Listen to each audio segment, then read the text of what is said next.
Chapter 129. Baya couldn't sleep. She spent the whole night watching videos. From Stephen Chow's A Journey to all kinds of funny variety shows and the pain of youth. Finally, she watched a movie. It was called Hua Mulan. Hua Mulan was on the battlefield for 12 years. She went through all kinds of wars and lost many friends. She fought side by side with Prince Wen Tai and won the war. In the end, for the sake of peace, Wen Tai married Ruin Princess and became the emperor. Hua Mulan never married. After she finished watching, her aching heart hurt even more. She sat on the bed and looked at the air silently. She thought about her future, about what she should do, about how good it would be if she could forget everything and live a new life. In the morning, Baya brushed her teeth and washed her face. She looked at herself in the mirror with dark circles under her eyes. She tried to forget what happened last night and hypnotized herself. Life had to go on.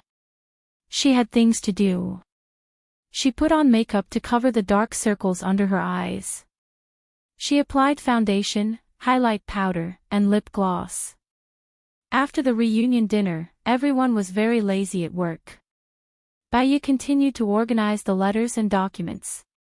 She wanted to make herself busy, so busy that she didn't have time to feel sad. At 10 o'clock, the director came to look for Baya. His face was very serious. Baya, someone is looking for you. Who? Baya looked at the director's face.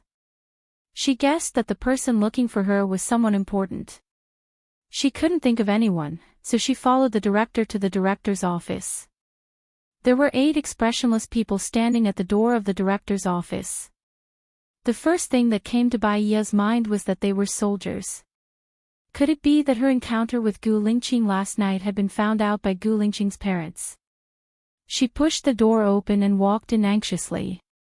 Gu Lingqing was sitting in the director's seat. He was a stiff, cold, and upright person. Even when he was sitting, his posture was straight.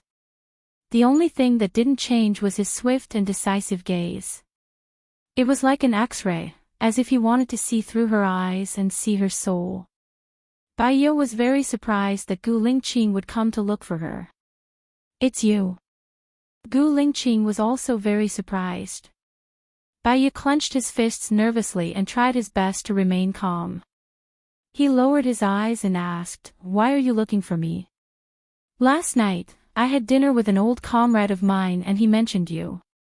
Gu Lingqing asked tentatively with no warmth in his eyes. She guessed it was the director of the armed forces. "What did he say?" Baya asked. "How did he say I did last time?"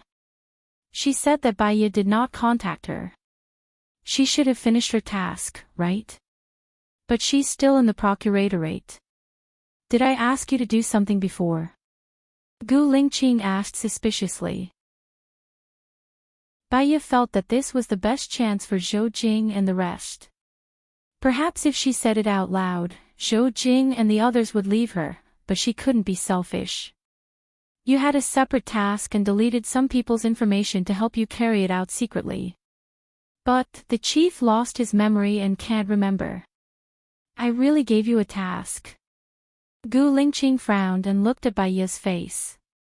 Although you lost your memory, you have a secret archive. You can find their information in the archive, Baya said rationally. What about you? Did I also send them? Gu Lingqing's eyes flashed with confusion. No. Baya's heart ached. I've met you a few times.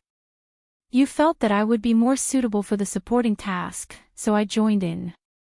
I'm not from your military base. Where are those people now? Gu Lingqing said sternly. You probably won't believe me just from my words. I think you should go to the secret archive to find out the details. They are waiting for you to call them back. Baya's eyes turned red. She lowered her eyes to hide the emotions in her eyes. What is life? You work hard but you don't get anything, so you feel wronged and desperate. It's better not to do anything. Bai left the director's office. Zhou Jing pulled Bai to the courtyard behind the prosecutor's office. She lowered her voice and asked, Bai, is the person who came to see you today the chief? Yes, Gu Lingqing. Did you tell him about us? Zhou Ming was anxious and held Bai's hand. I did. He went to the secret archive to look for it. He should contact you. Bai looked at Zhou Ming reluctantly. Zhou Ming showed a long-lost smile. That's great. We can finally return to the organization. Fortunately, we haven't given up. Bai's eyes were covered with a layer of mist. Zhou Ming, what do you think is the relationship between me and Gu Lingqing? Zhou Ming paused and said honestly, you're a couple, right? Tears flowed from the corner of Bai's eyes.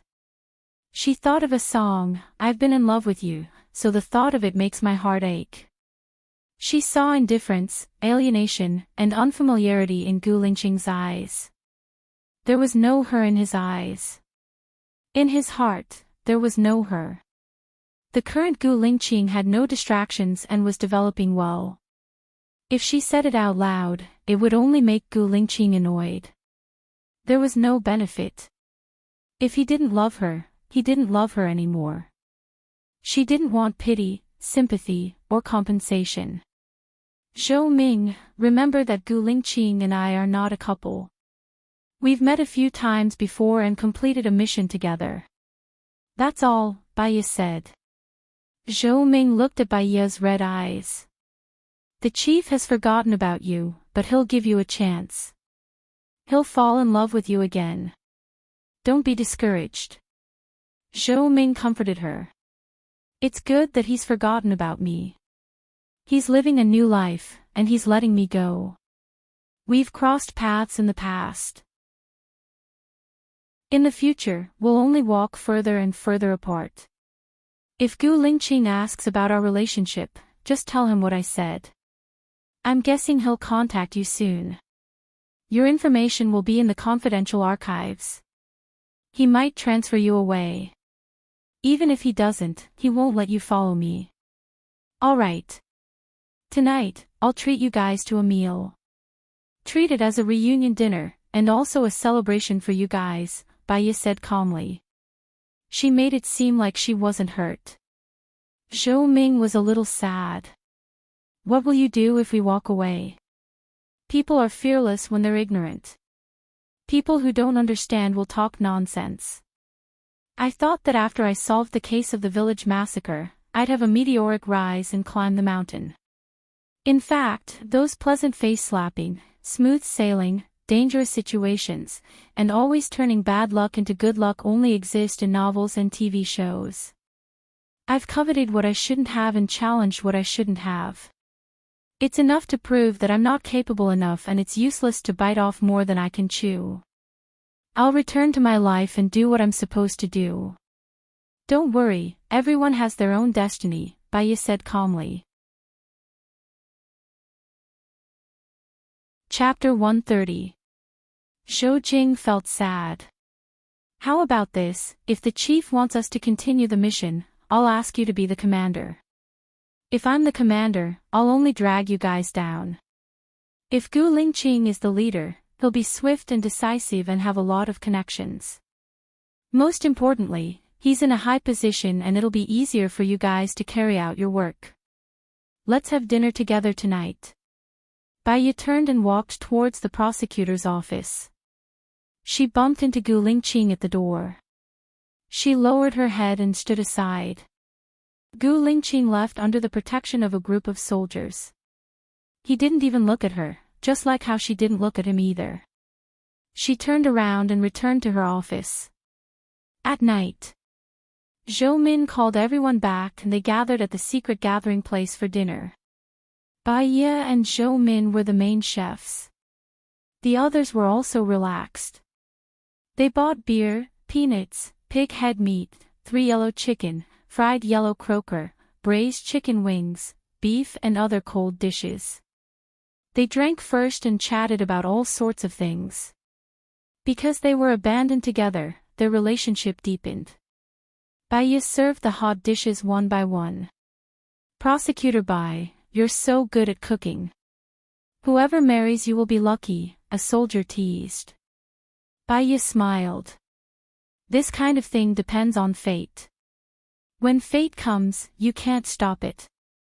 If fate doesn't come, you can't stop it even if you want to. He, that's because Prosecutor Bai is sunny. Actually, I think it's better to find someone who's compatible with you.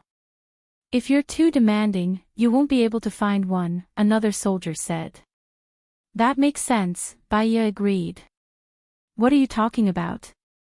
Someone like Baya has such a good background. Of course, you have to find someone better, Zhou Min scolded. I just want to see if I have a chance. The soldier laughed. You're a toad that wants to eat swan meat. Dream on. Zhou Min helped Baya block it. Then, Zhou Min, do you think we're good enough? Pfft, bahaha. As Baya watched them play and have fun, there was a hint of tenderness in her eyes. The light above her head shone into her eyes, illuminating her originally beautiful face. She realized that people with a low point of satisfaction, who thought less and hoped less, would be happy. Actually, she didn't have high requirements. She just wanted a family, a husband who loved her, and a child that belonged to them. She didn't need to be rich or wealthy. She just wanted a simple, ordinary, and warm life. However, it seemed that this hope had become an extravagant hope. It wasn't that she wasn't satisfied, but she didn't know what else she wanted. People like her were probably the most miserable, with no desires. Half of the meal was over. Zhou Min's phone rang. She saw that it was a call from a stranger and picked it up. Baya looked at Zhou Min. Yes, I am. I am the person in charge of the ancient operation. Yes, they are all following me. Yes, I will report back tomorrow. Yes, thank you for the organization's kindness. I will definitely do my best. Zhou Min's face was filled with excitement, but her eyes were misty. When Zhou Min picked up the phone, everyone was silent. Even their breathing could be heard clearly. Zhou Min hung up the phone. She was a little emotional and said to her comrades, "They found our information and recovered our files. We can go back now. We will report back tomorrow." "Oh, that's great, that's great. We can finally go back. We can finally do big things again. I miss my bed in the military base. I miss the military field. I miss my class monitor." Baya watched as they danced around, sang military songs, and played together. Her lips curled into a smile. The next day, Zhou Min left early.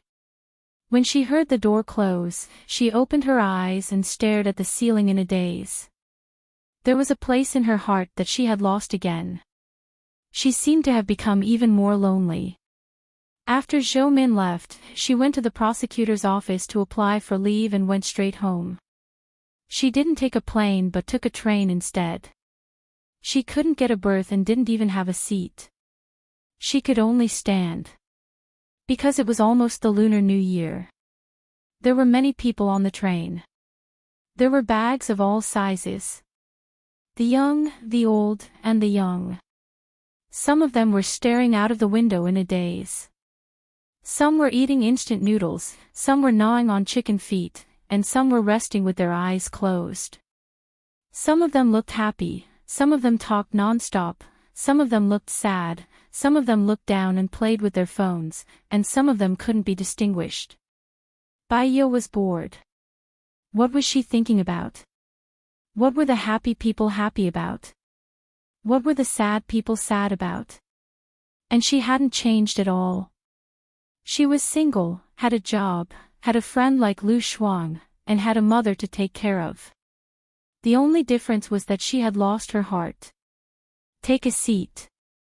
You've been standing for a long time," a man in a suit said to Baya and stood up.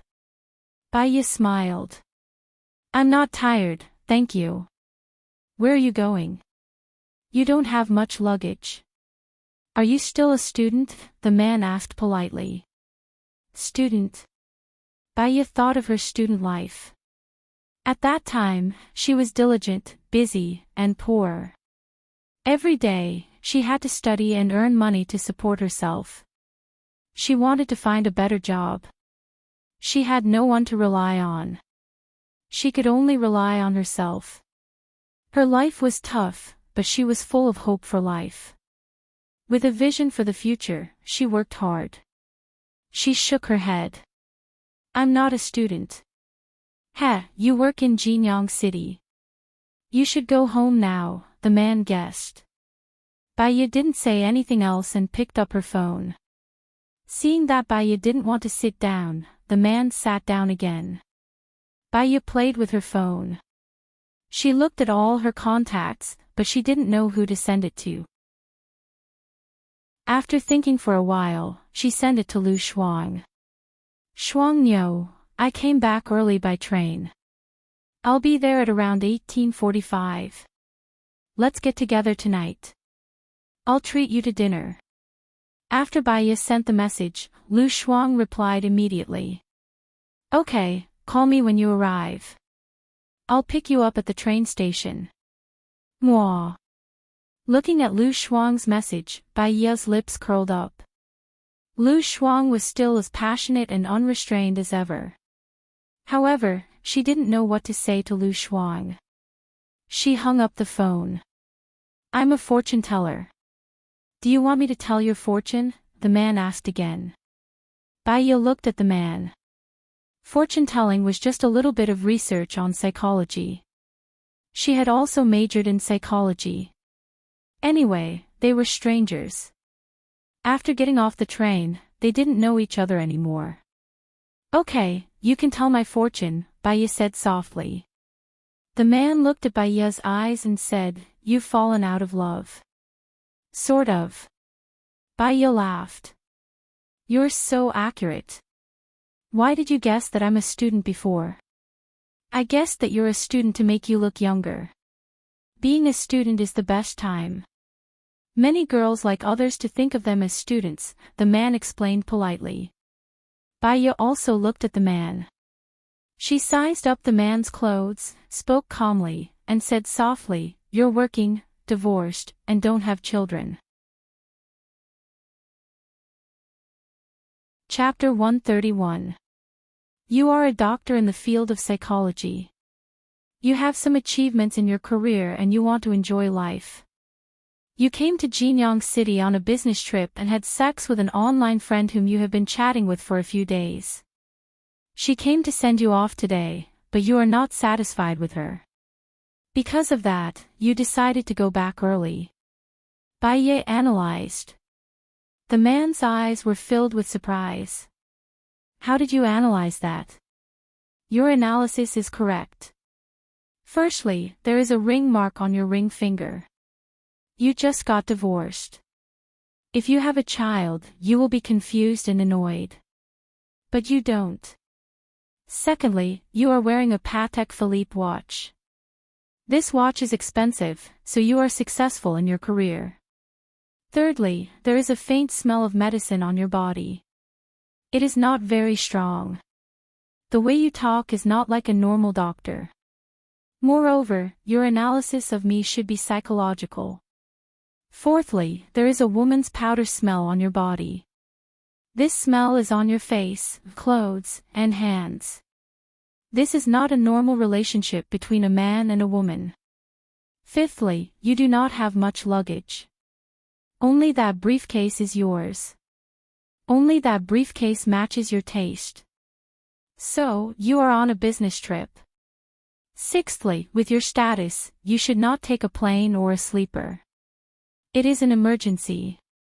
You should be going back early by taking the train.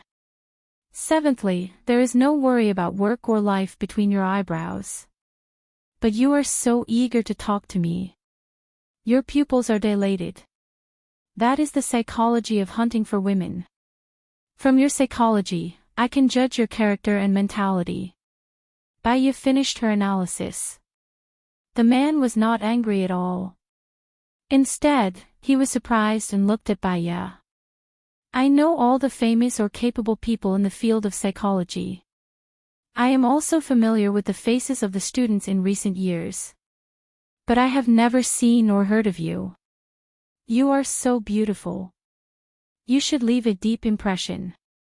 The man was curious. Baya looked down.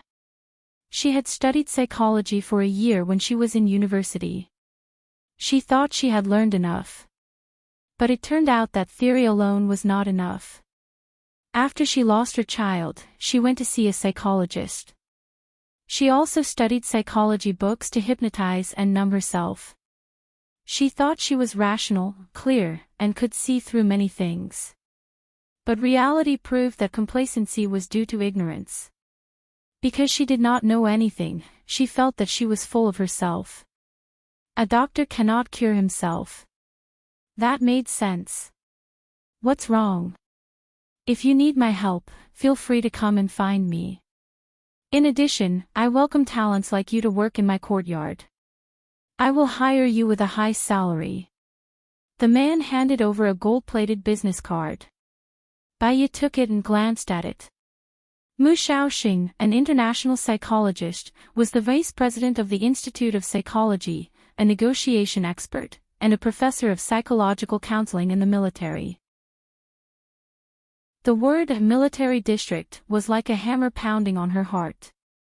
She put his card into her bag. I gave you my business card. Won't you give me one? Mu Shaoxing asked gently. I'm sorry, I don't have a name card. If I need anything, I will contact you. I hope that there will never be a day when I need anything. Baya smiled. There was sadness in his eyes, but it disappeared in an instant. Mu Shaoxing could see that Baya was very defensive. He stood up and said, since we know each other, sit down. I'll tell you a way to quickly forget the past. What is it? Baya was curious and sat down. There is a method called hypnosis. It is divided into self-hypnosis, forced hypnosis, and pathological hypnosis. You can forget some unhappy things through forced hypnosis and self-hypnosis. Now, experts in the United States have developed a more advanced technology. It is currently in the experimental stage. It needs to be combined with hypnosis treatment. What technology? These academic things could only be understood by experts. It has been reported on the internet before. It is mainly used to treat mental patients. Most of the mental patients suffered a heavy blow in their relationships and lives, so they were hit until their minds were muddled. In fact, this is a kind of self-protection for people to escape from the pain that makes them wish they were dead. Experts believe that as long as this part of the painful experience is extracted, people can slowly recover, Mu Shaoxing explained. How do you extract a person's memory? Baya was puzzled. The principle is that the human brain is equivalent to a mainframe. The main thing is to find the sad memory stored in the mainframe and delete it. How do you find the sad memory? Baya asked. Mu Shaoxing didn't expect Baya to be such a calm person. He laughed unconsciously. In your life, you are a person who makes people feel very pressured. Don't be too rational. It is rare to be confused. Baya looked out of the window and ignored Mu Shaoxing. Mu Shaoxing looked at Baya's beautiful side profile. Some technical things are not available to the public. This skill is not mature. It is still in the experimental stage. If you are interested, I can cooperate with them to do psychological counseling. If there is a chance, I will take you to have a look. Baya leaned on the chair and closed her eyes. Mu Shaoxing was speechless. He stood for a full 3 hours. He cleared his throat and insisted on standing. Baya looked at him, stood up, and walked to the bathroom. Mu Shaoxing's face was strange and awkward. He sat on the chair. Baya went to the bathroom and didn't go back. She stood at the door and looked at the scenery outside. She read a report a few days ago. A 60-year-old married woman was cheated of more than 600,000 yuan. The general story was that the man said he wanted a divorce because of her, but the company's funds were frozen and he had to fight a lawsuit with his wife. The woman borrowed money to fight a lawsuit with her lover, whom she had never met. In the end, both the woman and the money were gone. If he was wrong, he was wrong. If the woman didn't step on the moral bottom line, ignore the pain of the man's wife, and be selfish, she wouldn't have suffered the consequences. People must have self-awareness. Why should the man love you? If you don't deserve the man's love, it must be a seemingly sweet lie. For her, Gu Lingqing was a great temptation. She only had eyes for him. She forgot her identity, status, gap, possibility, and reason. She dived into it, betrayed the marriage, and stepped on her own bottom line. That was why there was such a result today. No one would bear it for her. She could only bear it herself. Why are you here? Gu Lingqing's voice sounded.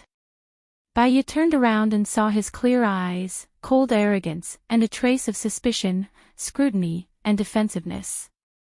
The corners of Bai Ye's mouth curled up slightly, as if it had been 10,000 years. She said faintly, "I'm going home." "Is there a seat?" Gu Lingqing asked. "Yes." Bai Ye nodded, walked past Gu Lingqing, and walked into the car. Gu Lingqing looked at her back with deep eyes. There were some ripples in his eyes. Chapter 132. Bai Ye's back stiffened, and she moved to the side defensively.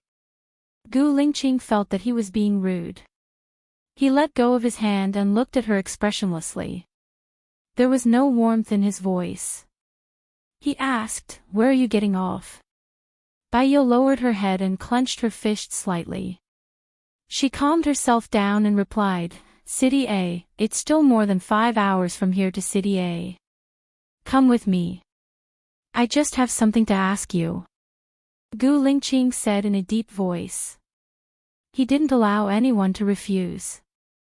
Bai Ye thought that if Gu Lingqing hadn't been so domineering to enter her world, strong and domineering, she wouldn't have fallen in love with him. She wanted to pull away several times. Now she was already deeply involved, but he didn't leave a cloud behind and pulled away. Bai Ye walked towards her box. Gu Lingqing followed behind her. He glanced at the seats, which were all occupied. "Didn't you say that you had a seat?" Bai Ye tried to reach her suitcase, but she couldn't reach it. Gu Lingqing reached out and helped her take it down. Bai Ye explained, "There are so many people in the carriage. When I stand up, someone will naturally sit on it. Isn't it normal?" "Really?" Gu Lingqing didn't quite believe it. If someone sat on her seat and saw her coming back, they should have stood up sensibly. Mu Shaoxing looked at Bai Ye, and then looked at Gu Lingqing. He stood up and said heroically, "What's wrong? Do you need help?" Bai Ye shook her head. "Thank you." She walked towards the front. Gu Lingqing took her to the box. If she hadn't seen it with her own eyes. She always thought that the train only had hard berths, soft berths, seats, and no seats. His box had a large bed of 1.8 meters by 1.8 meters, a table with a coffee pot, fruit, a computer, and a sofa. "Sit down." Gu Lingqing pointed to the sofa. Bai Ye sat down. Gu Lingqing sat down opposite her. "I heard from Zhou Jing that I trust you a lot. So, you're participating in this ancient mission, and you're a very important part of it. How did I get to know you?" Bai Ye looked at Gu Lingqing. She was neither humble nor pushy, nor did she try to avoid his gaze. "You were carrying out a mission before, and you needed an obstetrician and gynecologist. I was that obstetrician and gynecologist. We met once during the mission. Lieutenant Colonel Shang, who was with you, should be able to prove this." "Lieutenant Colonel Shang." What's his name? Is he one of my people? Gu Lingqing was suspicious. Bai Ye remembered. Su Jiran once said that Gu Lingqing's memory stopped on the day his girlfriend died. At that time, he was just a special forces soldier, a first lieutenant, a lieutenant colonel. Lieutenant Colonel Xiang had yet to return to his side. Now it seemed that Lieutenant Colonel Xiang had been secretly transferred away. The person who secretly transferred Lieutenant Colonel Xiang away was most likely Gu Lingqing's father, Gu Tianhang. Her little finger was slightly painful. She covered it with her left hand and said softly, "I'm not familiar with him, and we don't have any contact. So, I don't know his name, and I'm not sure if he is one of your people. What happened to your little finger?" Gu Lingqing frowned and asked with suspicion in his eyes. "I was kidnapped, and it was chopped off when I was kidnapped." Bai Ye said softly. "My little finger is gone too. Does it have anything to do with you?" Gu Lingqing asked. Bai Ye twitched the corner of her mouth. She was a little angry, a little sad, and a little desperate. Because she was unwilling, she regretted and complained. However, she couldn't blame Gu Lingqing. In the past, Gu Lingqing loved her deeply and protected her with his life several times. He lost his memory, and he didn't do it willingly. If Gu Lingqing died, she would follow him without hesitation. No matter what, she wouldn't be afraid, and she would follow him all the way. However, Gu Lingqing was still alive. He just lost her. Even if she died, she couldn't find Gu Lingqing. She could only let him go and let him fly. It doesn't matter. Maybe they both like to chop off their little fingers. Bai Ye said coldly. "I've checked the information. This ancient operation is related to the massacre case of Tangqian village. Do you know about it?" Gu Lingqing continued to ask. "It started from the fall of a governor named Xingbin.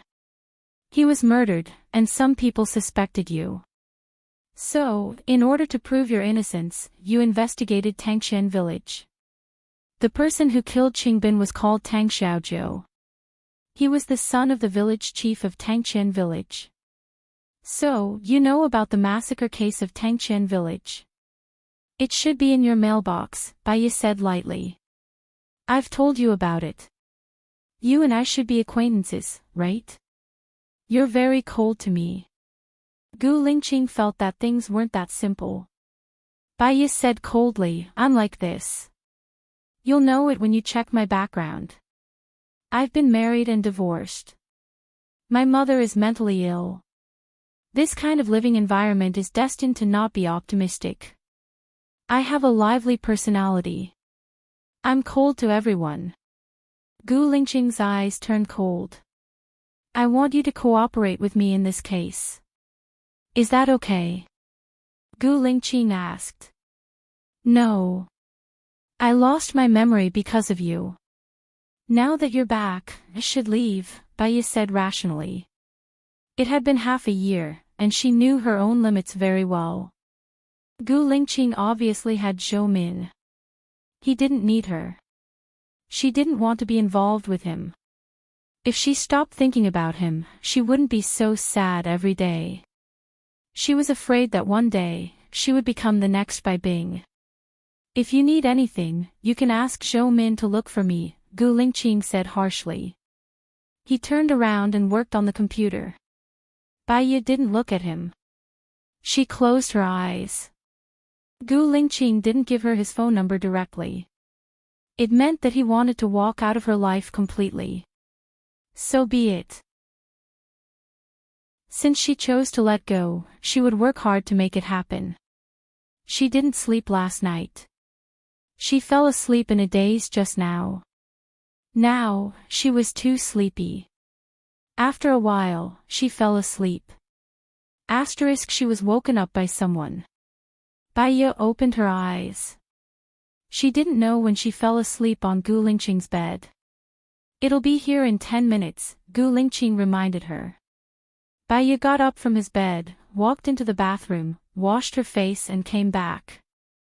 She nodded at Gu Lingqing. Thank you for taking care of me. Do you need me to call someone to send you back? Gu Lingqing asked.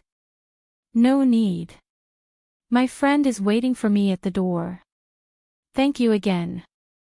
I hope you'll be successful, happy, and healthy in the future. Bai Yi said what she wanted to say. She turned around and left his private room with her luggage. She went to the door and looked at the scenery outside. She hadn't been back to City A for a long time. Compared to Jinyang City, this place was more intimate. The corners of her mouth lifted slightly. Chapter 133. As soon as Bai Yi went out, Lu Shuang waved his hands and shouted happily, Xiao Bai, my Xiao Bai. Bai Yi smiled when she saw Lu Shuang. They hadn't seen each other for almost half a year. Lu Shuang was still as lively and cheerful as before. She walked toward Lu Shuang. Lu Shuang took her luggage and put it in the trunk. Xiao Bai, long time no see. You're prettier than before. I feel like I'm eating honey every day when I'm with you. You're prettier too. Bai Yi hugged Lu Shuang. Then why are you still going to Jinyang City? Lu Shuang said regretfully. Bai Yi's eyes dimmed. If you don't work hard, you won't know what you're capable of. Lu Shuang was amused. Thank you for comforting me. You can sleep at my place tonight. We haven't been together for a long time. Okay. Bai Yi got in the car and put on the seatbelt. She looked out of the window. There weren't many changes in City A. You're so cruel. You didn't contact me after you left the hospital. I was so sad. I thought I had no friends left, Lu Shuang said coquettishly. You're my only best friend. It's not that I didn't contact you. I just had too many things to do, Bai Yi comforted him. When are you going to transfer back? I miss you so much. Don't go to Jinyang City after the new year. Gu Lingqing had already accepted the position in Jinyang City. Even if he didn't accept it, he would send someone more capable to do it. She really didn't have to go back. Bai Yi leaned against the window and looked at Lu Shuang. What about you? Did you find a boyfriend? Sigh. I entered the military with the hope of finding a boyfriend. Damn it. There's a tigress in the military who makes me do this and that every day. I didn't see any officers, just a bunch of dark guys whose faces I couldn't see clearly. Most importantly, I didn't see anyone particularly handsome. Isn't it the special forces? They should all be handsome. Lu Shuang was disappointed. Bai Yi laughed. Shen Yan is quite handsome. Don't. That man is just an embroidered pillow, a bag of grass. Lu Shuang directly rejected Shen Yan. So, our Shuangniu is a person who looks at inner qualities. I also want to have a chance to understand them. The requirements in the military were very high, and many places could not be entered without permission. Their work seems to be very busy, so I can only get in touch with some of the lowest level. More importantly, I didn't even have the chance to communicate with those at the bottom. They have a clear hierarchy. For example, if I want to see Gu Lingqing, even in the same military region, it's almost impossible, let alone talk to the top leader, Lu Shuang complained. This is fate. There's no need to force it, Bai Yi said in a carefree manner. Lu Shuang glanced at Bai Yi and wanted to ask about Gu Lingqing. However, when he saw that Bai Yi didn't want to mention Gu Lingqing, he stopped himself and didn't say anything. After a while, Lu Shuang brought Bai Yi to a newly opened restaurant. This restaurant is famous now. It's the only one with 3 Michelin stars in City A. Usually, you have to make a reservation half a month in advance to get a table. Lu Shuang got out of the car and introduced. It seems that you are not an ordinary person. Bai Yi continued Lu Shuang's words. Not really. I made a reservation half a month ago. I was going to eat alone, and you just came back. Don't you think it's a coincidence? Lu Shuang brought Baiye into the restaurant. Baiye smiled faintly. There were many people in the restaurant, and there was a large group of people waiting for a table at the door. The business was very good. Lu Shuang told the waiter his last phone number and sat down with the waiter. Baiye picked up the menu and ordered 5 or 6 dishes. Lu Shuang ordered another 6 dishes. You ordered so many dishes. Are there still people coming? Baiye asked curiously. No. I eat in the cafeteria in the military area every day. It's not easy for me to come out, so I must eat to my heart's content. By the way, didn't you say that the work in the military area was easy, so you went to the military area? Easy my ass. There are no surgeries, but there are a lot of small things. They often do surprise attacks in the middle of the night. I'm often on the night shift, and there are often injured people sent here. The key is that there are exams and all kinds of things.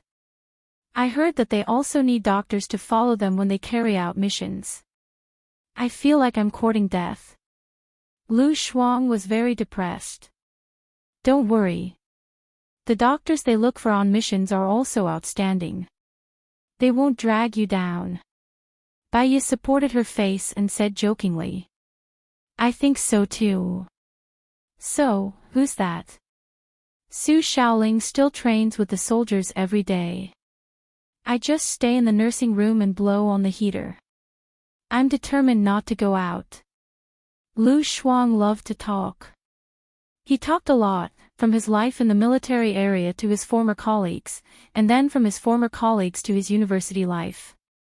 Do you have a boyfriend in Jinyang City? Lu Shuang asked curiously. Baiye shook her head. I've experienced the best scenery, so I won't make do with it. If I make do with it, I'll hurt others. Maybe being alone is the best ending for me. Lu Shuang held Baiye's hand and comforted her. Little Bai, you're so good. You have a high degree, a high IQ, a beautiful face, a good figure, and you're gentle. You also know how to do housework and always think about others. A goddess like you will definitely find the best man. You're making me proud. Why haven't I realized that I have so many advantages? Baiye poked Lu Shuang's nose. I'm so happy to see you today. Let's have a drink, okay? Lu Shuang said coquettishly. Okay. It's my treat today. Forget it. Don't I know how much money you have? Waiter. Lu Shuang shouted. I work in Jinyang City and earn a lot of money. Because I was transferred from City A, the procuratorate won't mistreat me. I even got a year-end bonus of more than 100,000 yuan. I usually live in a 6-star presidential suite. Baiye explained. Presidential suite. That's so good. I live in the dormitory in the military area and sleep on the same bunk with others. My salary for half a year is less than 100,000 yuan. I want to follow you to be a prosecutor. Lu Shuang scratched his head and felt even more depressed. It's a blessing in disguise. You'll know what it's like after you do it. Don't regret. Just be flexible. Baiye said meaningfully. Yes. I'll apply for the disciplinary examination. I still like working with you. We'll do everything together. Lu Shuang held Baiye's hand tightly. Baiye smiled. Her smile was as light as a clear spring. It made people feel comfortable, but there was also an indescribable sadness. It's you. Are you also eating here? A man's voice sounded. Baiye looked to the side. It was the man she met on the train. Mu Shaoxing. We met twice in one day. It's really a good fate. Mu Shaoxing smiled. Fate. It's not necessarily a good fate. Baiye said bluntly. Chapter 134. What's the secret? Baiya blurted out. Can I have your phone number? Mu Shaoxing asked gently. Baiya's eyes turned cold. He said the secret was just a way to strike up a conversation. Moreover, what did Gu Lingqing's secret have to do with her? If we have a chance next time, it's not too late to stay. Besides, I don't think your girlfriend is very willing. Baiya smiled at his female companion. She's not my girlfriend. She's my colleague. Mu Shaoxing explained. Even rabbits don't eat the grass near their nests. Dean Mu, flowers are everywhere. It's really amazing. Baiya said coldly. Mu Shaoxing felt a little embarrassed. He smiled faintly and left with his colleague. I told you. You're so beautiful. Peach blossoms are everywhere, although they're not good ones. Sigh. Lu Shuang sighed.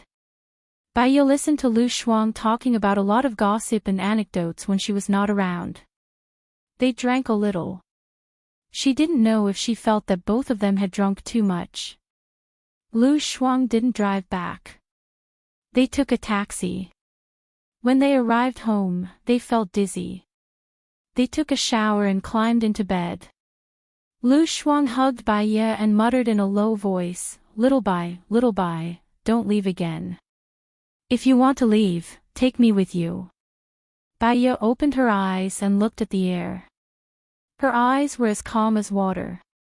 It was misty. She closed her eyes quietly. The next day, Lu Shuang went to work in the military unwillingly. When he left, he was complaining again. Boring. It's too boring. Little Bai, you know that soldiers don't have holidays. They can have a long holiday once a year. The long holiday can last for a month, but they don't even have annual leave. Like me, it's only 3 days. It's boring. It's too boring. I don't want to work anymore. I want to wander around with you. Treat the military base as your home. You're basically at home every day, Baiya joked. Lu Shuang put on his military uniform and said, You're so bad. If you come, I'll treat Tian Tian as my home. Now that there's an old witch at home, I can only treat Tian Tian as my prison. Hey, I'll go to work first. I'll see if I can take some time off. When the time comes, I'll go shopping with you. Baiya looked at Lu Shuang with a smile. Her military uniform on the bed was really handsome, majestic, and convincing. She thought that this was the charm of a soldier. She even felt that he looked handsome in his uniform. Lu Shuang went to work. Baiya went to the sanatorium to see Bai Bing. Instead of going directly to Bai Bing's ward, she went to find Bai Bing's attending doctor. How's my mother? Baiya asked with concern. She's getting more and more absent-minded. You'll know when you see her later, the doctor said apologetically. I want to ask, how long can my mother live in such a situation? At most 5 years. You should be mentally prepared. There are also people who have lived for more than 10 years. To be honest, she's living in her own dream now. She'll only burden her family if she lives, the doctor said cruelly. I want to pay for her for 10 years. How much does it cost? Baiya asked. 10 years. Are you going to travel far? You can remit money when the time comes. Why do you want to pay for 10 years at once? The doctor was surprised. I'm going to a place that's isolated from the world. So, I want to pay all the money, Baiya said with a smile. The doctor looked at Baiya suspiciously. You're not taking things too hard, are you? I'm not taking things too hard, Baiya continued the doctor's words. Go to the cashier's office and have a look. Your mother's situation is subsidized by the state. She shouldn't have to pay much, the doctor said. Thank you. Baiya went to the cashier's office. The staff at the cashier's office calculated with a computer and said, 165,842. Baya checked her bank account and found that she had 235,673 yuan in it. I'll pay 230,000 in advance. If it's not used up, my mother will pass away. Please use the rest of the money for her funeral. If it's not enough, I'll give you a phone number and you can call him, Baya said. She paid the money and gave him Xing Bachuan's phone number. This was what Xing Bachuan owed her mother. Baya was done and went to Bai Bing's ward. Bai Bing didn't seem to see Baya. She hugged the pillow and muttered to herself, Bachuan, look, Xiaoya is smiling. Xiaoya is so smart. She could call mom at 10 months and walk at 13 months.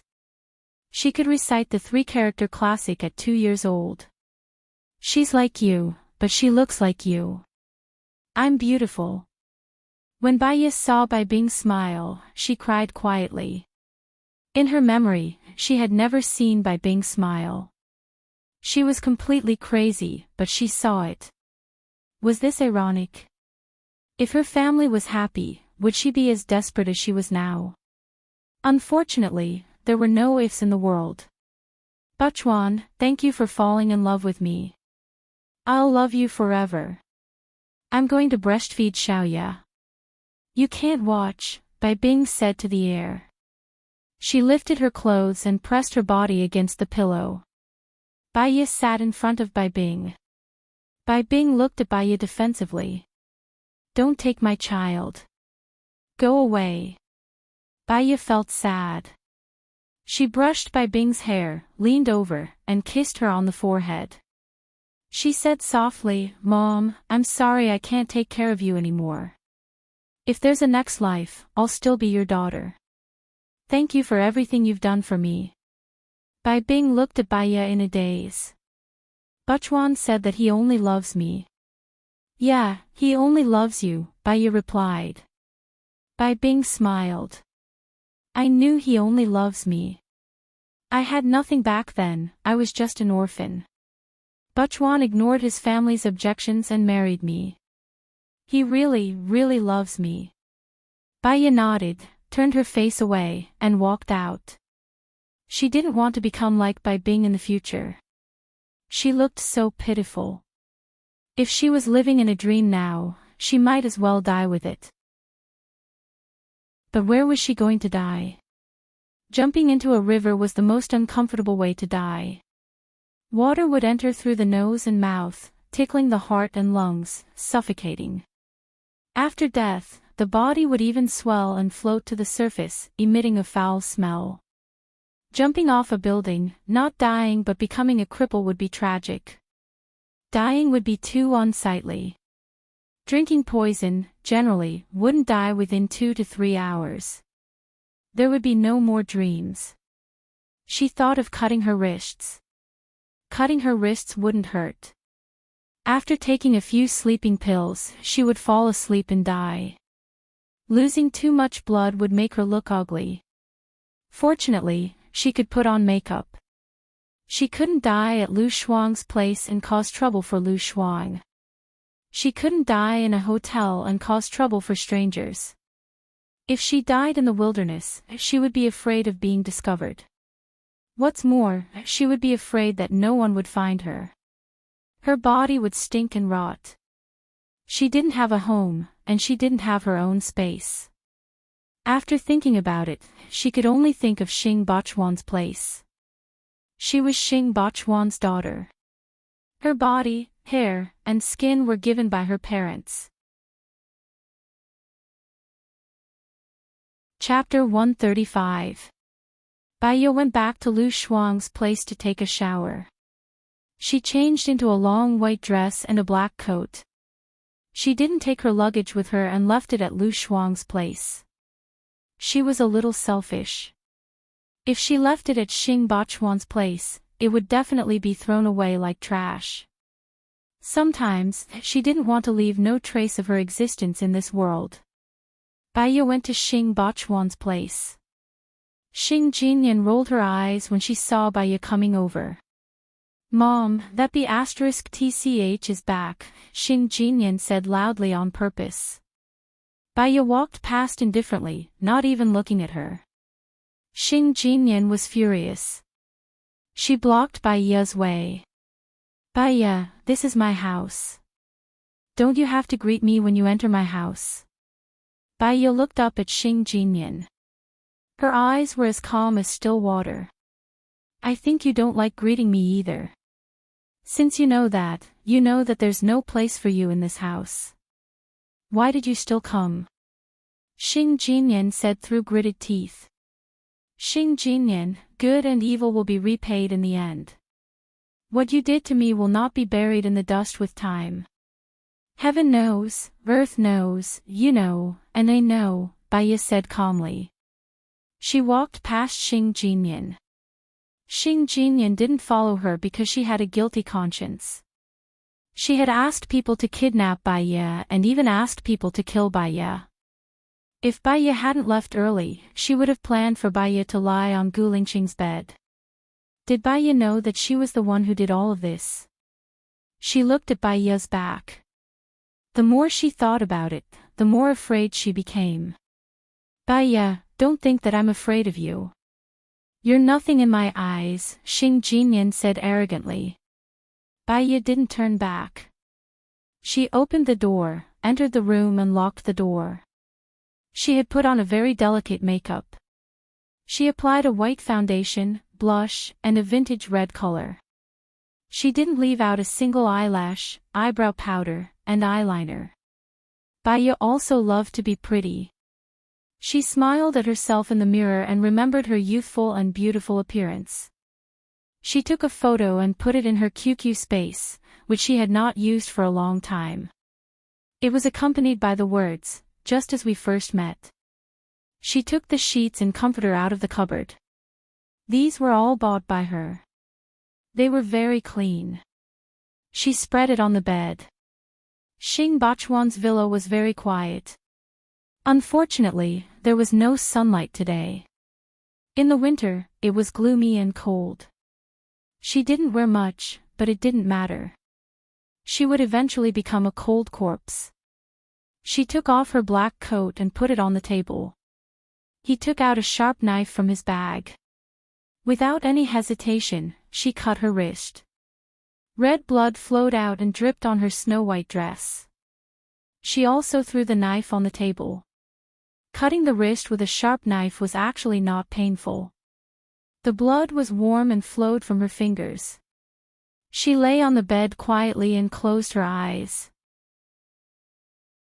The doctor at the sanatorium said, "Don't take it too hard." She was actually quite open-minded. Her heart was lost, and she could never find it again. For the sake of Gu Lingqing's bright future, she couldn't even go to him. Without her in his heart, if she told the truth, it would only make him disgusted, worried, and hate her. Since she was born, she hadn't been happy for more than a few days. Now, she had no more desires. She had done what she should do. She didn't insist on what she couldn't give up. She didn't want another life. This world had never given her a bright color, and she didn't want to miss it. More and more blood flowed out. She also became more and more drowsy. Gu Lingqing, you must be happy. Lu Shuang, you must be happy. Baiya fell asleep. Time passed by minute, Su Jiran's eyelids kept twitching. His heart was heavy, and he had a very uncomfortable feeling. He remembered that Baiya would always cook a table of delicious food during the new year. He would occasionally go over to see what she had cooked, but he would never eat at Baiya's place. He liked to see her eager but unable to say it. He always wanted to bully her, say a few words to make her angry, but she would never cry. He wanted to make her cry. This was a perverted mentality. She was too proud, too strong, too proud in front of him, and he wanted to make her cry. One day, he finally made her cry as he wished, but she never came back. Su Jiran's heart was wrenched. He used the landline to make a call. He called Bai Ye's cell phone number. He couldn't remember anyone's phone number, not even his own, except Bai Ye's. Many times, he wanted to call her, but he held back. Because he didn't know what to say to her. The call went through. Su Jiran was very nervous, and he thought about a lot of opening remarks. However, the phone hung up automatically, and Bai Ye didn't hear it. Knock, knock, knock. There was a knock on the door. Come in, Su Jiran said in a deep voice. Director Su, you have a meeting in the afternoon. There are still 10 minutes left, the male assistant reminded him. Xiao Zhang, lend me your phone, Su Jiran said. Xiao Zhang handed over his phone, puzzled. Su Jiran made a call, but Bai Ye still didn't pick up. He was a little uneasy, so he erased the call history on Xiao Zhang's phone. Did Bai Ye not hear it? He walked towards the conference room, and his phone rang. It was Xing Jinyan. Su Jiran was very impatient. Every day, Xing Jinyan would call him more than 10 times, watching his every move like a detective. With the evidence he had on Xing Bachuan, he could destroy the Xing family in minutes. However, he hadn't done it yet, because he was worried about Bai Ye. He was afraid that Bai Ye would hate him, so he let Xing Bachuan be proud for a while longer. He picked up. What's up? Jiran, when are you coming back? I miss you so much, Xing Jinyan said coquettishly. Su Jiran glanced at the time on his phone. It was only 2:00. I'm at work now. Bai Ye is back today, and I don't want to see her. I'll stay at your place today, okay? Su Jiran's eyes froze, and he frowned. She's back, so you should stay at home. Are you afraid of her? Su Jiran entered the elevator. The assistant took it to the 16th floor. Su Jiran pressed the button for the first floor. Why would I be afraid of her? She's too arrogant, and I've never seen someone like her. She's staying at my place now, Xing Jinyan said indignantly. Be good, I'll be back to keep you company now. Su Jiran's lips curled up, and a strange light flashed in his eyes. Really? That's great, Jiran. Su Jiran hung up and said to the assistant, today's meeting will be a video conference. I'll contact you when I'm free. Okay. The assistant nodded, confused. Chapter 136. There was no traffic at 2:00. He arrived at Xing Bachuan's house in 20 minutes. Xing Jinyan had put on exquisite makeup and ran to Su Jiran. Jiran, you're back. Su Jiran smiled. His smile was devilish and distant. Where's your father? Is he back? How could my father be back at this hour? He's not you, the CEO of a company. You decide the working hours. Jiran, I haven't seen you for a few days. What have you been busy with? Xing Jinyan asked warmly. It's the end of the year and I'm busy with work. Why don't you come to work with me tomorrow and help me? Su Jiran walked into the house and looked around. His gaze landed on Bai Ye's door. I don't want to. I'll go to your place. You're too busy and you find me annoying when you're busy. It's better for me to stay at home now. I'll still get paid. Xing Jinyan was delighted. Su Jiran's eyes flashed with disgust. Bai Ye never asked him for money. Even if he gave her money, Bai Ye wouldn't take it. Yes, you're the young madam, Su Jiran said sweetly and sat on the sofa. How long has she been back? Xing Jinyan knew that Su Jiran was referring to Bai Ye. When I called you, Bai Ye was acting weird. She went into her room and didn't come out, as if we owed her something. I don't know when she'll be leaving. Hurry up and leave. It'll be troublesome if she gets transferred back to City A. I hate her, Xing Jinyan said in disgust. Su Jiran had a bad feeling about Baya not picking up his phone. He went to the door and knocked. It was quiet inside. Jiran, what are you doing? Xing Jinyan asked suspiciously. Baya, come out. I have something to tell you, Su Jiran said with a frown. What do you want to tell her? Xing Jinyan didn't understand. Seeing that Su Jiran was ignoring her, she was a little unhappy. Su Jiran, you've already divorced her.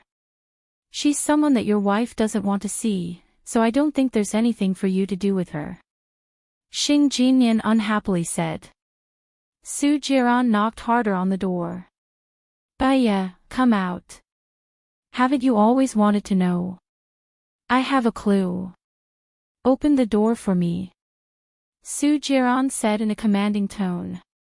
However, there was still no response from the room. Panic flashed across Su Jiran's eyes as he slammed the door. What are you doing, Jiran? Xing Jinyan tried to pull Su Jiran, but he couldn't move him at all. As if he couldn't hear Xing Jinyan, he retreated and rushed toward the door. The lock was broken and the door sprang open. Baya was lying on the bed. White bedding, white skirt, white face, sleeping peacefully, blood stained half of the bed sheets and skirt. Su Jiran's heart tightened uncomfortably. He didn't think that the strong Baya would choose to commit suicide. She was still fine when he saw her. What made her choose to commit suicide or return to Xing Bachwan's house? He thought about divorcing Baya, but he never thought about Baya dying. Sometimes, when he missed her badly, he would go to Jinyang City to see her. She was still arrogant, still clean, still unapproachable, untainted by the mud, pure but not demonic. If there really was a white moon in the world, she would be the one in his heart. When Su Jiran used his coat to carry Baya, his hands were still trembling. She seemed lifeless, her arms hanging down, and there was no breath at all. He rushed out with Baya in his arms and placed her on the driver's seat. He couldn't hear anything, only sadness. That year, he had fallen for Baya at first sight. He knew that she was Xing Bachwan's daughter, and marrying her was just his plan. He had never wanted to fall for her. However, some things wouldn't happen if one didn't want to. When she divorced him and got together with Gu Lingqing, he knew that he was crazy. He wanted her, but he didn't want a divorce. People were always trapped in their own stubborn feelings and couldn't get out. They used extreme methods to cover up their true feelings, and when they gave up struggling, it was already too late. He held Baya's hand. Baya didn't feel anything. She lowered her head obediently and leaned against the chair quietly. He would rather she fling his hand away angrily than stay still like this. Su Jiran's eyes were wet, and tears flowed down. Baya, don't die. As long as you don't die, I can promise you anything. Baya, don't die, don't die.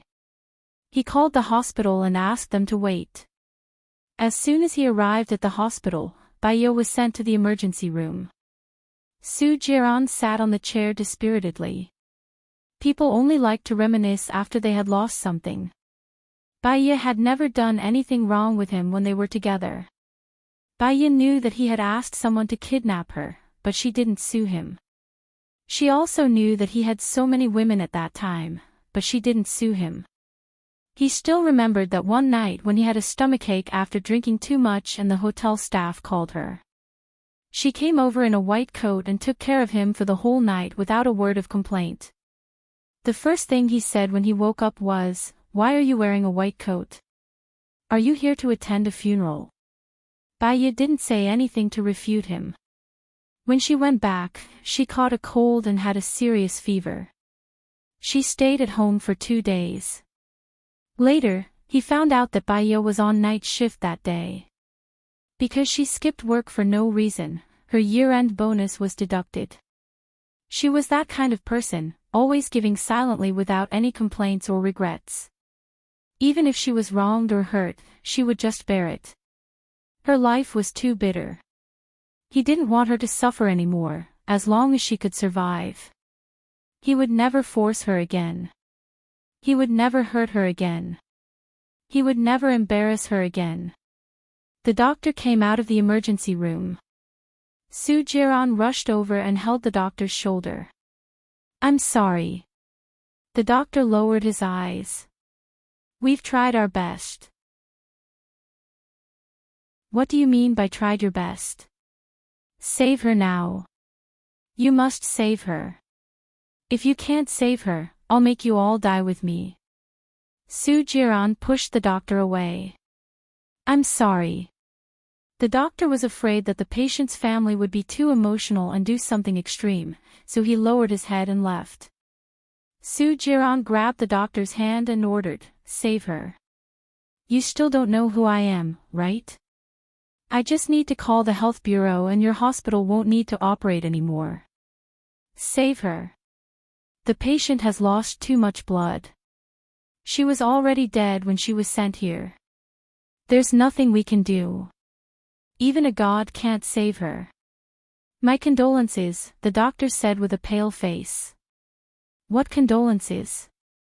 She's only 24 years old. She shouldn't die."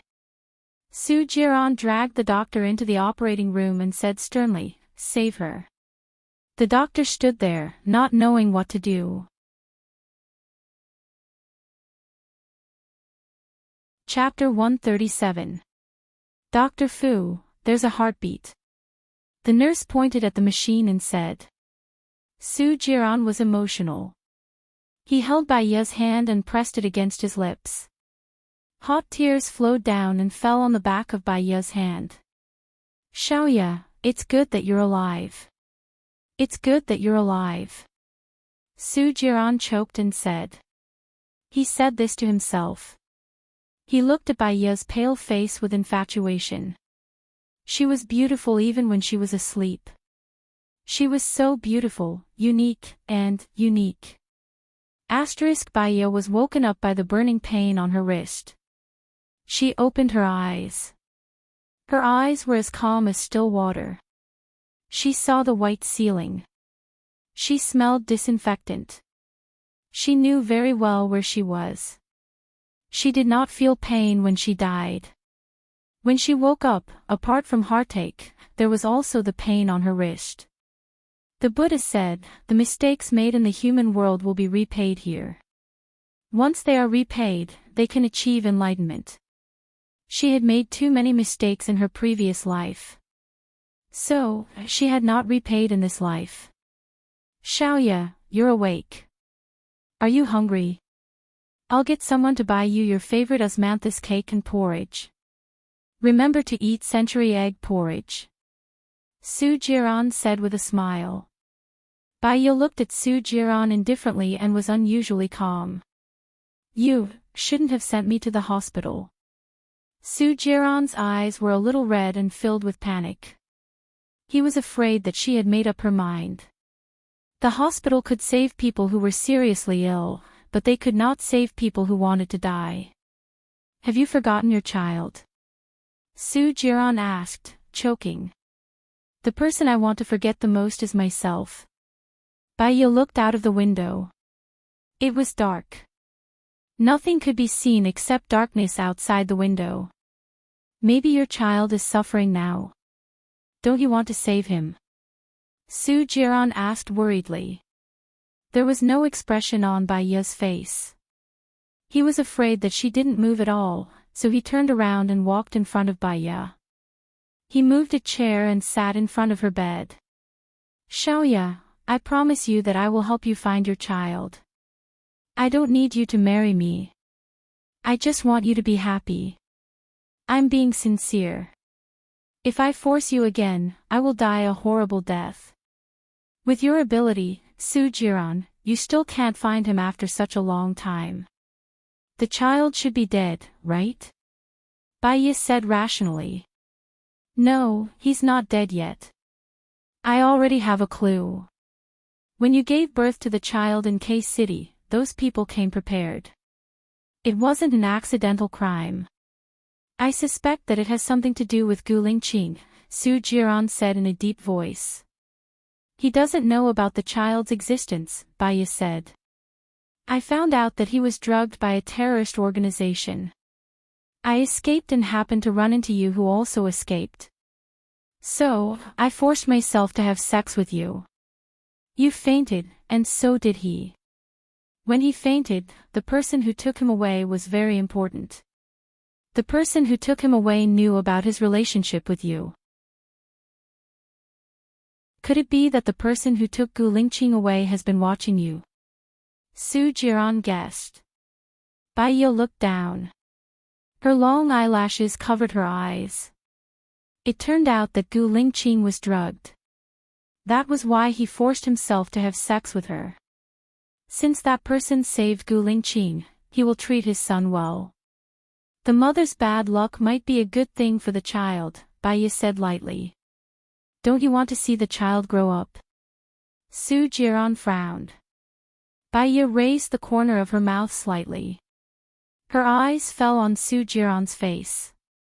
There are many things that I can't do as I want. Gu Lingqing lost his memory. No one will know who the person who took him away is. Even if they know, do you think Gu Lingqing's parents will give the child to me? It's just stabbing another knife in the heart. She said it so calmly as if she was not talking about her own matters. I will help you. I will help you get the child back, Su Jiran said sincerely. I don't deserve a reward. You helped me, but what do you want to take from me? Baiya asked rationally. She did not trust Su Jiran at all. I don't need to take anything away. I love you, Baiya. I really love you. Su Jiran choked. Go out. I want to rest for a while. Baiya closed her eyes. She looked distant. Su Jiran did not dare to leave. He was afraid that if he left, Baiya would do something stupid. He made a call and asked someone to buy osmanthus cake and century egg porridge. Baiya did not eat. He called Lu Shuang. He hoped that Lu Shuang could persuade Baiya. When Lu Shuang heard the news of Baiya's suicide, he rushed to the hospital. He saw Baiya lying on the hospital bed. Baiya's left wrist was wrapped in gauze, and her right hand was dripping with water. Lu Shuang's eyes turned red in an instant, and tears flowed out. Little Bai, why did you do this? What should I do if you die? Lu Shuang walked in crying. Baiya opened her eyes and looked at Lu Shuang. Her eyes were much softer. If there was anything in this world that she could miss, it would be Lu Shuang. I'm sorry, Baiya said softly. Lu Shuang lay on the bed and cried loudly. Su Jiran left the room, but he did not dare to leave. He leaned against the wall. It was the 12th call from Xing Jinyan. He did not want to answer it, so he hung up. Little Bai, you can't leave me like this, Lu Shuang begged. You're my best friend. Baiya stared at Lu Shuang and wiped his tears. Lu Shuang was still crying. He begged, don't do anything stupid in the future, okay? Baiya did not say anything. Lu Shuang held Baiya's cold hand. She did not say anything, which meant that she had not agreed. Little Bai, if you die, you'll have nothing. It's a dark world. There are no people, no light, no water, no friends. It's cold. Don't die, Lu Shuang said while crying. Baiya looked at Lu Shuang with a deep gaze. You're not afraid of death, so why are you afraid of living? Little Bai, if you die, I'll be pitiful. You know, I'm usually a carefree person, but I'm too straightforward. No one wants to be friends with me. They all say that my EQ is too low and that it's stressful to interact with them. I only have you, Lu Shuang said, feeling more and more hurt. Heart. Baiya's eyes turned red. She finally promised, okay, I won't die. Lu Shuang hugged Baiya. Little Bai, whatever you want to do, I'll be with you. I won't let you feel lonely. It's my fault. I shouldn't have let you go to Jinyang City alone. I'll go wherever you go in the future. I want to go overseas, Baya said. Lu Shuang looked at Baya in surprise. Go overseas? Where? To find a direction in life, Baya said calmly. Lu Shuang was worried. Are you going to seek death overseas? The security overseas isn't good. Baya shook her head. I promised you that I won't seek death, so I won't. I'll do what I say. I'll go with you. Lu Shuang was worried. Chapter 138. It was said that time was the best medicine to forget the pain. How long did it take to forget the pain? How long did it take to forget a person? What path should she take in the future was the right one? How much work did a person have to go through to find the most suitable one for herself?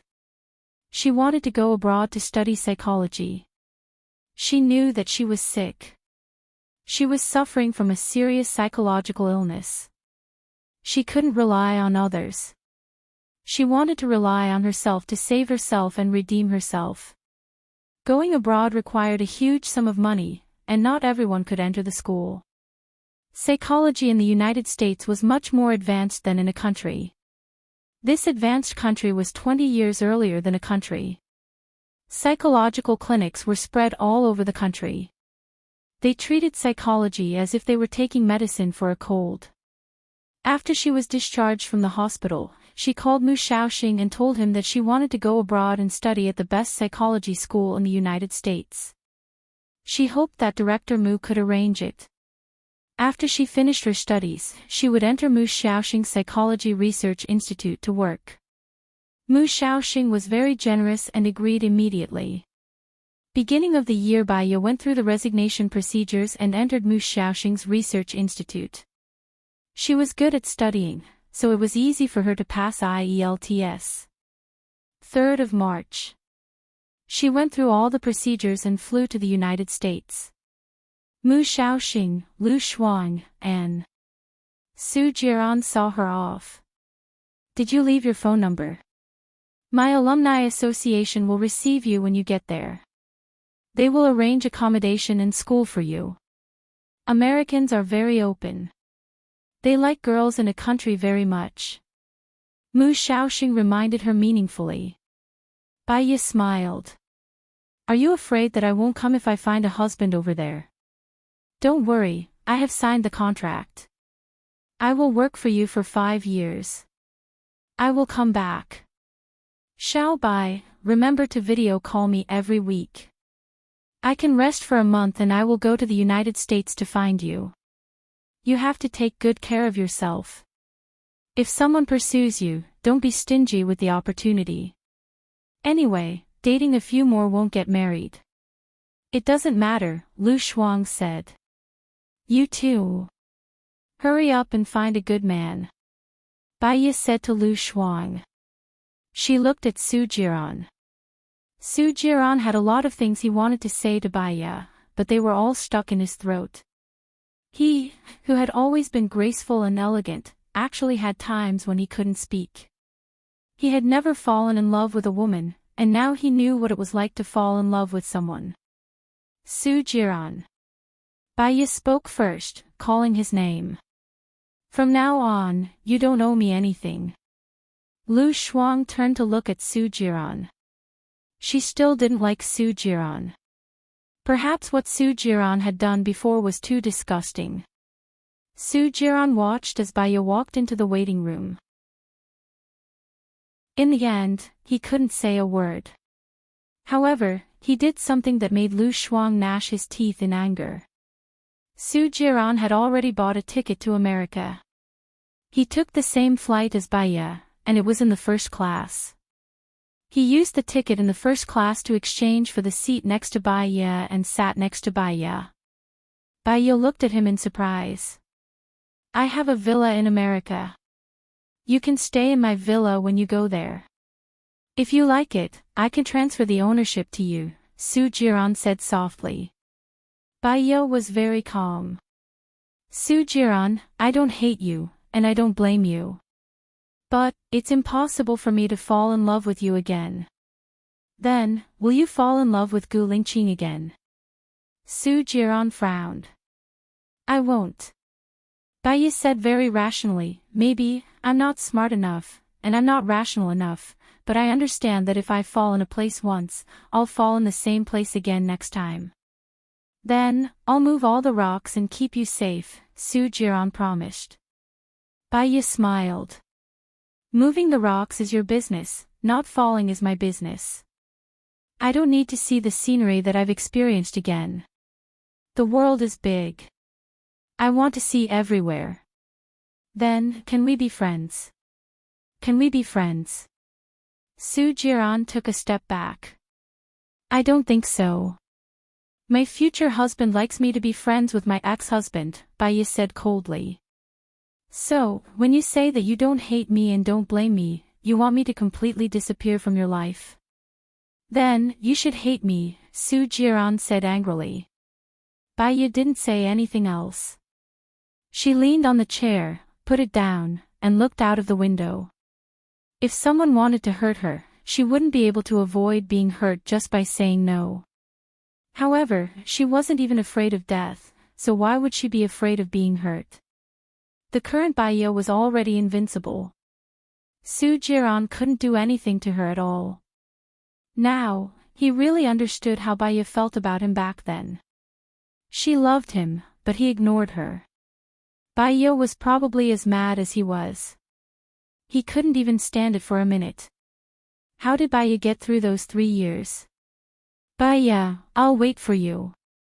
3 years, 10 years, 30 years. I'll wait for you, Su Jiran said. These were the last words he said after he sent her to America. Time flew by, and years passed by. It only took Baiya more than 3 years to obtain a Ph.D. in psychology. She was the most outstanding student in the eyes of her tutors. She was like a god in the eyes of the students. Her hypnosis skills had reached the peak. During her 3 years in America, she also helped the FBI solve 4 sensational cases. Among them, the space-time dismembered body case shocked the world. Baiya's name suddenly became famous in the industry. The FBI sent her an invitation. The school also wanted her to stay. But she chose to return to China. Because she promised Mu Shaoxing to work for her for 5 years. On the day she returned to China, she didn't inform anyone. She got on the plane and bought a first-class seat. In addition to studying for 3 years, she would also work part-time in a clinic. The school gave her a lot of scholarships. After she became famous, she treated several rich people. She had 5.2 million yuan in savings. She didn't want to treat herself badly. The first-class seat was separated. In addition to lying down, the space chair also had a massage function. The TV on the top was clear. The private room was shockproof and soundproof. The flight attendants were very considerate. Baiya elegantly cut the steak, enjoyed the red wine, and listened to the piano music in the moonlight. She was 28 this year. She had been married, divorced, and experienced 2 relationships. Now, she was alone. Suddenly, the flight attendant's emergency call came from the TV. Kala Giant, emergency call, we need a doctor who specializes in obstetrics and gynecology. A woman is about to give birth. Baiya put down her knife and fork. She hadn't touched a scalpel for 4 years. She was a little worried that she wasn't up to it. She went to see if there was a doctor first. She pushed open the door of the private room. A pregnant woman in the first-class carriage was lying on the ground. She held Gu Lingqing's hand tightly. Her water had broken, and she looked very painful. Xiao Shui, don't be afraid. There will be a doctor. Gu Lingqing comforted her. Chapter 139. When they met again, it felt like a lifetime had passed. The air stewardess continued broadcasting, but no doctor came over. The pregnant woman became more and more nervous. Baya squatted in front of the pregnant woman and asked, "Do you remember when was the last time you had an operation?" Gu Lingqing looked at Baya, and there was a flash of surprise in his deep eyes. "It's you." Baya looked at Gu Lingqing. "4 years ago, I was an obstetrician in a city's hospital. Don't worry, I'll ensure the safety of her and the child in her belly." Baya said that mainly to the pregnant woman. Only by calming her down could the delivery be smoother. As expected, the pregnant woman's emotions were calmed down. "I did an ultrasound a week ago. The baby is fine, and the position is right. There is no umbilical cord around the neck. The doctor suggested a natural delivery," Xiao Shui said. "Is this your first or second delivery?" Baya asked calmly.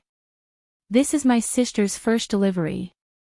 Her husband is an American and he's on a business trip, so I brought her back to China," Gu Lingqing explained.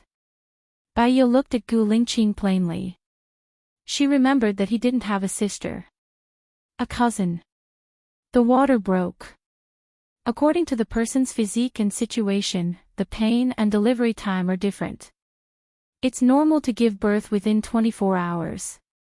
"Please put her on the bed," Baya said according to her memory. Gu Lingqing carried the girl and put her on the space chair. The space chair was almost flat. "Now, please get 2 air stewardesses in. You don't have to trouble yourself here. If you want to rest, you can go to C1. "That's my original seat," Baya said coldly. Gu Lingqing looked at her and turned to leave. Soon, 2 air stewardesses from a country walked in. "Do you have any anti-inflammatory drugs, painkillers, or scalpels on the plane?" Baya asked the air stewardesses. "Yes, I'll get them now," one of the air stewardesses said and went to get what Baya wanted. "Get a clean and sterilized blanket and a basin. Also, there should be some chocolate on the plane." "Get me some," Baya said to the other air stewardess. Doctor, it hurts." The pregnant woman became emotional again. Baya sat next to her and said softly, "It's the first time you've encountered this kind of situation, so it's inevitable that you're nervous. In fact, you were lying in bed like this in the hospital. Your family will look after you. You can feel Xiao Bao's head trying to come out. Your family will go back and call the doctors and nurses, so don't be nervous." "Doctor, how long will it be? Will I faint?" "I've seen on TV that it's very painful to give birth," the pregnant woman said nervously with sweat on her forehead. "Giving birth is always painful.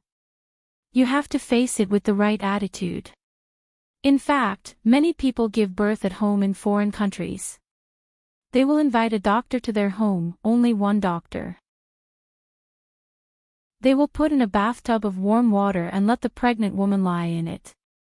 The main purpose is to relieve some pain," Baya said softly. She had a smile on her face, which made people feel relaxed.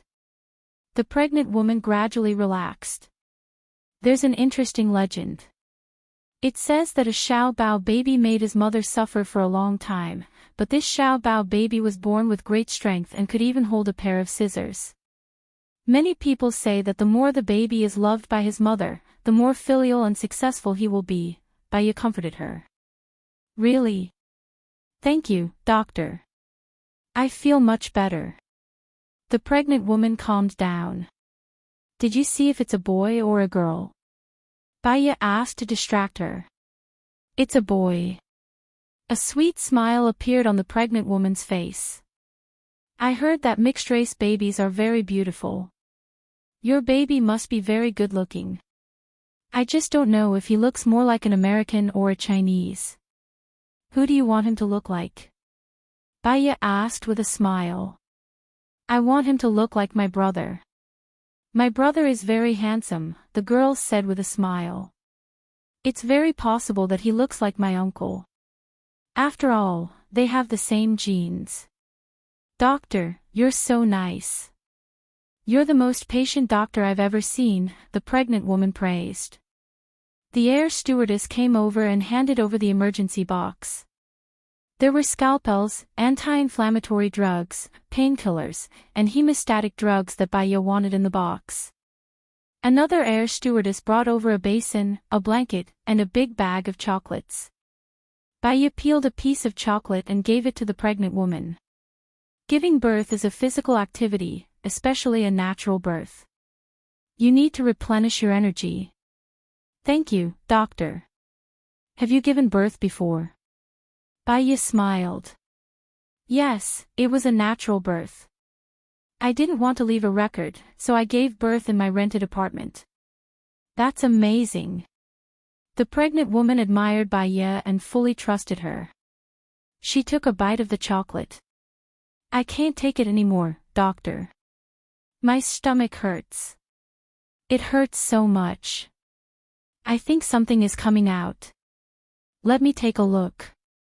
Baya cut the girl's pants and separated it. Blood flowed out. There was a black thing that looked like hair. You're going to give birth. I'll help you. Ah, the pregnant woman screamed miserably. Even though there was a soundproof room, Gu Lingqing could still hear her. She was anxious. She frowned and waited outside the room. The baby was born smoothly. It was all out in half an hour. Baya cut off the umbilical cord, tied the baby up, and put it aside. The placenta came out. Baya carefully took care of the pregnant woman. The little boy was crying loudly. His hair was black and his skin was red. His facial features couldn't be seen clearly. His eyes were closed and his head was squeezed very long. It was slowly recovering. Lie down and don't move. I'll go and help the baby first. Rest more. I'll come back later, Baya said gently. Thank you, doctor, the pregnant woman said gratefully. Baya nodded indifferently. She held the baby and opened the door. Gu Lingqing was standing at the door and looking at her deeply. Chief, please come and help me. Put warm water in the basin, Baya said in a businesslike manner. Gu Lingqing put warm water in the basin. Baya tested the water temperature and put Xiao Bao's baby in the water. Xiao Bao's baby was originally crying. After putting it in the water, it didn't make a sound, as if it was in a deep sleep. Baya gently washed Xiao Bao's baby. You left the procuratorate later, right? Gu Lingqing asked. I asked about you. Baya picked up the baby and wrapped it up again. She didn't look at Gu Lingqing and said, there's more than one scenery in life. I want to see the whole world. You look good now. 3 years ago, you weren't in a good state. Gu Lingqing looked at her deeply. Baya smiled and didn't say anything. She turned around with the baby in her arms. Gu Lingqing held her arm.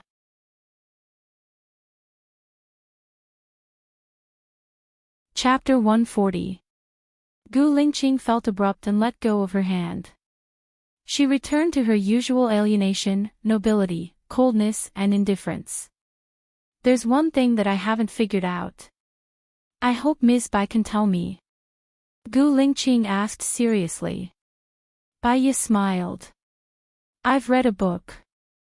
It says that a person always has 3 regrets, 3 things to regret, and 3 things to be proud of. Just let it go. There's no need to cling to it. I have to go see your sister. She has just given birth, so I have to pay attention to her. Baya smiled. Baya turned around. Gu Lingqing looked at her cold back. Does your leaving the Jinyang Municipal Procuratorate have anything to do with me? Baya stopped and looked at him. Her eyes were calm, distant, and full of confidence and maturity. I'm only responsible for myself. It has nothing to do with others. Chief Gu, just let it go. Gu Lingqing's eyes darkened and sank into an unfathomable abyss. They became as dark as ink. Baya entered the private room and asked Snowy, who was lying on the bed.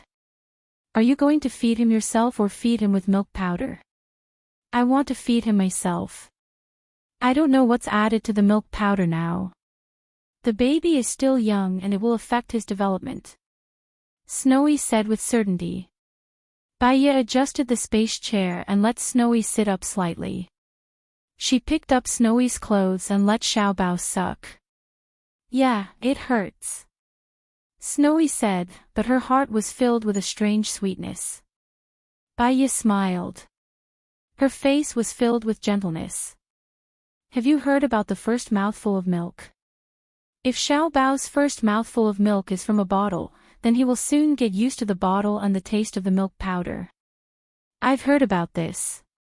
Thank you, doctor. Snowy said gratefully. Baya put the baby on the chair next to her. Xiaobao's baby was asleep, his red tongue licking his red lips. He was very cute. Doctor, you should rest for a while. You're tired. Thank you so much. Lie down for a while.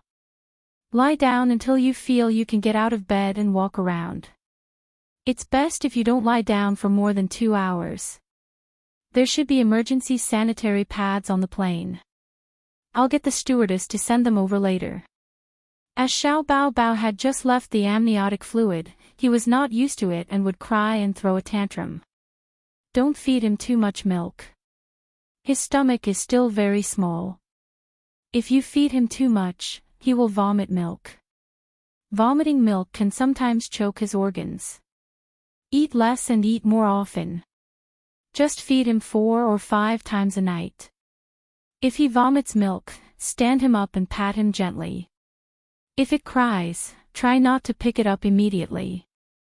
It will form the baby's habits, Baya instructed according to the method in her memory. Yes, doctor, you are really a good person. If I hadn't met you on the plane, I don't know if the baby would be so lucky. Which obstetrics and gynecology department are you from? I will send you a thank you flag, Snowy said gratefully. Baya just smiled. Rest well. She opened the door and went out. Gu Lingqing was still standing at the door. Baya nodded indifferently and went back to her seat to rest. Brother, this doctor is really a good person. When you get off the plane, you must ask for her contact number. You must thank her on my behalf, Snowy begged. Yes. After Baya went back to her private room, she did not come out again. After a nap, the plane would arrive in City A in half an hour. She took the evening flight and arrived in City A at 7:30 in the morning. Baya took her toiletries and went to the washroom to wash up. She just finished washing up and came out with makeup. Gu Lingqing stood at the door of the washroom. Sorry, Baya said.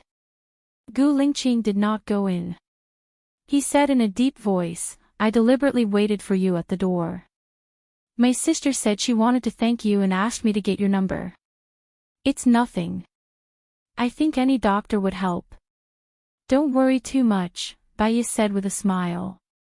The plane suddenly descended. The plane shook a little. Gu Lingqing held Baya's waist. The warmth of his warm palms passed through her clothes to her skin. Baya's back was stiff. She did not want to have such contact with him anymore. She walked forward quickly, swaying and swaying. The stewardess was gently greeting the passengers on the plane. The plane was about to arrive in City A and asked everyone not to walk around casually. Brother, did you get her phone number? Snowy asked. Gu Lingqing shook his head, his eyes deep. Help me get it. I like her very much. If there is a baby problem in the future, I can ask her. Brother, please, you are my dearest brother, Snowy said coquettishly. I've met her a few times before. I can find someone to inquire about her. Gu Lingqing promised.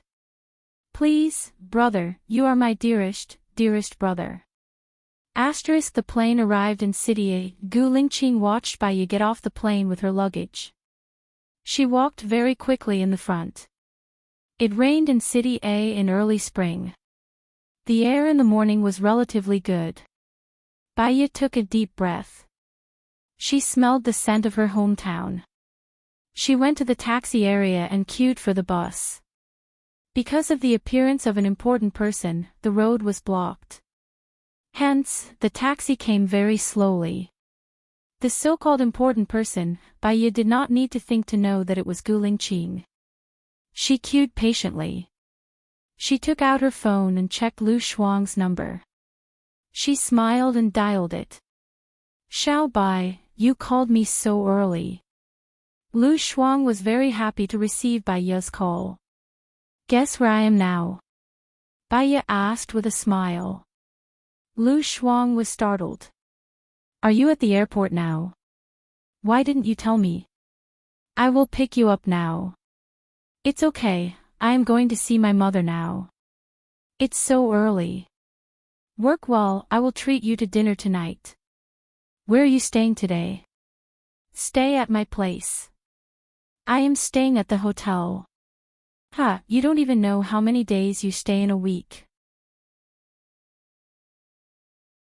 See you tonight, Baya said with a smile. Gu Lingqing glanced at Baya and gave some orders to his men. His men ran to Baya and saluted. The chief said that he can give you a ride. Where are you going? I will send you back. Thank you for your kindness, but it's okay, Baya rejected him elegantly. You don't need this or that. Are you avoiding me and afraid of me? Gu Lingqing walked to Baya with a cold face. Because of his arrival, the atmosphere around them changed. It became oppressive and tense. Baya smiled. If she did not go, it would seem that she was really avoiding and afraid of him. She was not afraid of him, but she really wanted to avoid him. Because of her guilty conscience, it showed that it was not her. Then I will have to trouble the chief. Baya nodded. His soldier took her luggage and put it in the trunk of his car. When she got into his car, she realized that his sister was not there. Where is that lady? Baya asked casually. My men sent her to the hospital. I am going back to the military now, so I will give you a ride. Where are you going? Gu Lingqing asked indifferently, not even looking at her. Hyde Sanatorium. Thank you, Baya said politely.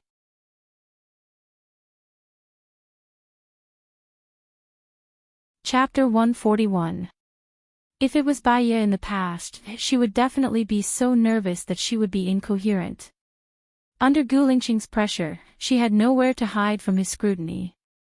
But now, she was calm. Baya smiled and asked, does this idea confuse you?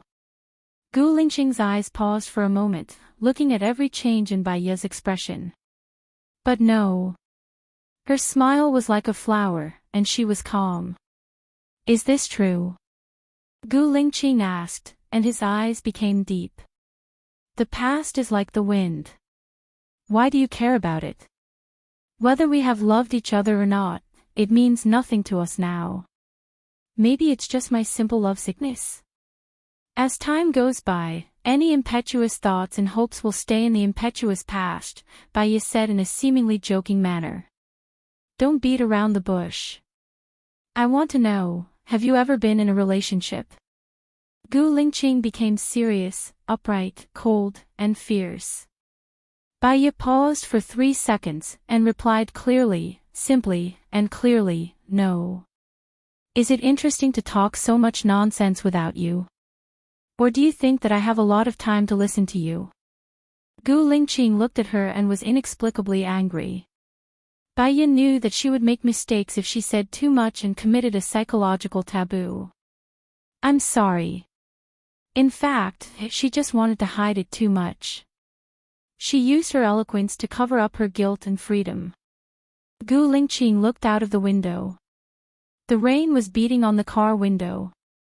Baya also looked out of the window. Neither of them spoke. The atmosphere in the car became heavy, full of low pressure, which made people feel uncomfortable, just like the heavy rain outside. Fortunately, they finally arrived at the entrance of the sanatorium. Baiya got out of the car. Gu Lingxing's men helped her to take down her luggage and gave her an umbrella. Baiya did not refuse anymore. She nodded and pulled the luggage in. Gu Lingxing kept staring at her in the rearview mirror. He only withdrew his gaze when she disappeared from his sight. His face was dark and unfathomable. Baiya signed it and met with the chief doctor first to understand the situation. Then, he went to see Bai Bing.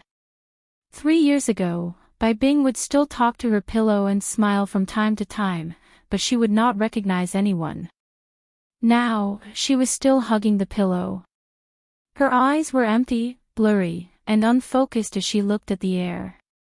There was no expression at all. She was already lifeless.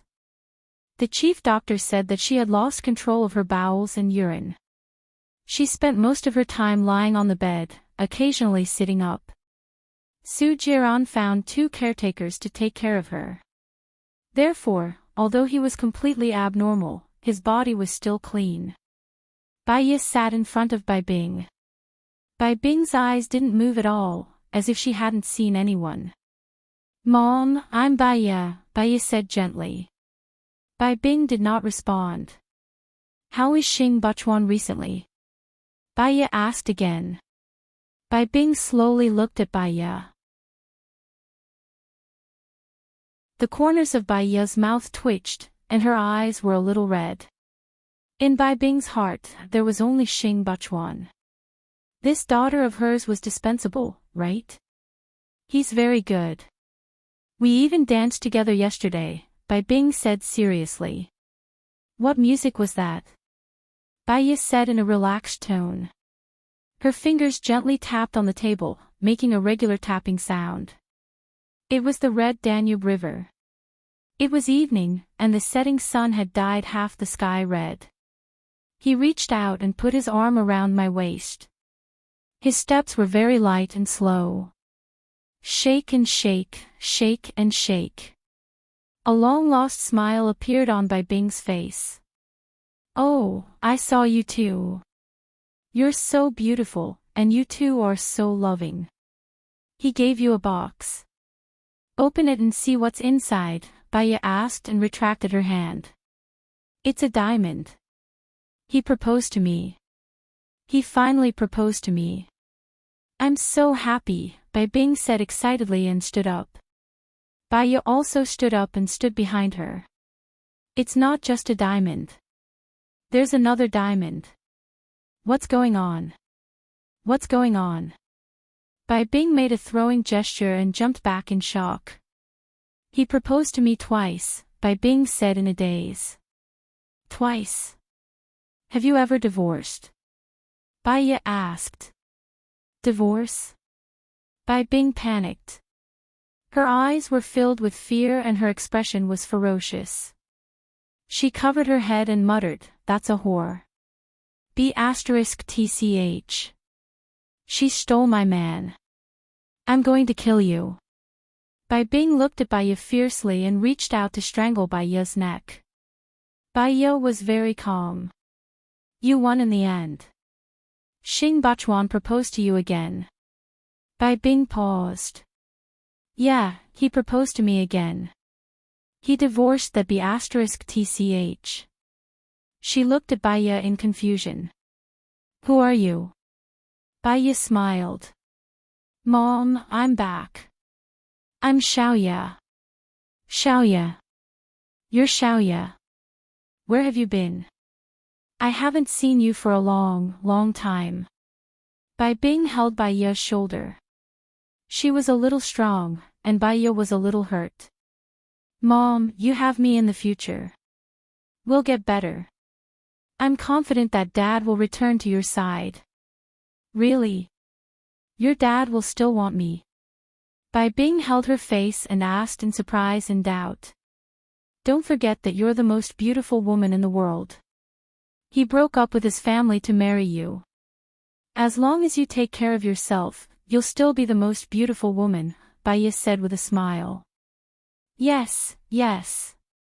I want to take a shower. I want to wash my hair. I want to put on makeup.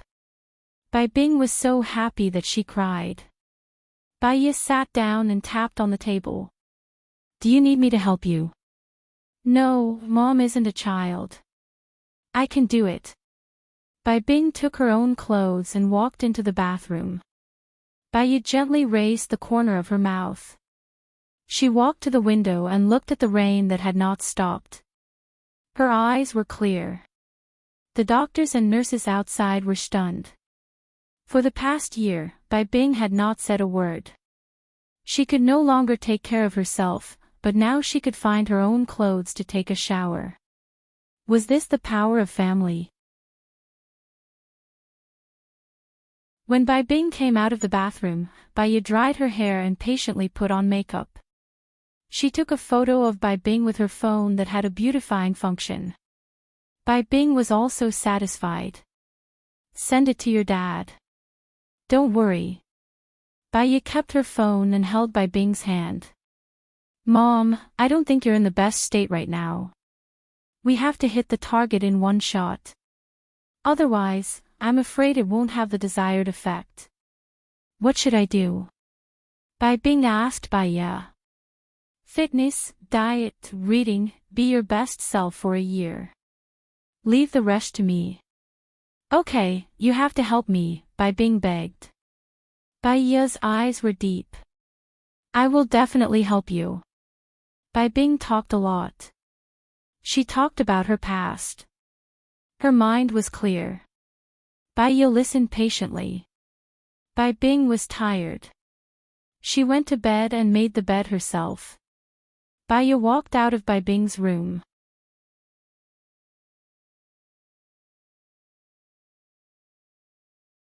Chapter 142.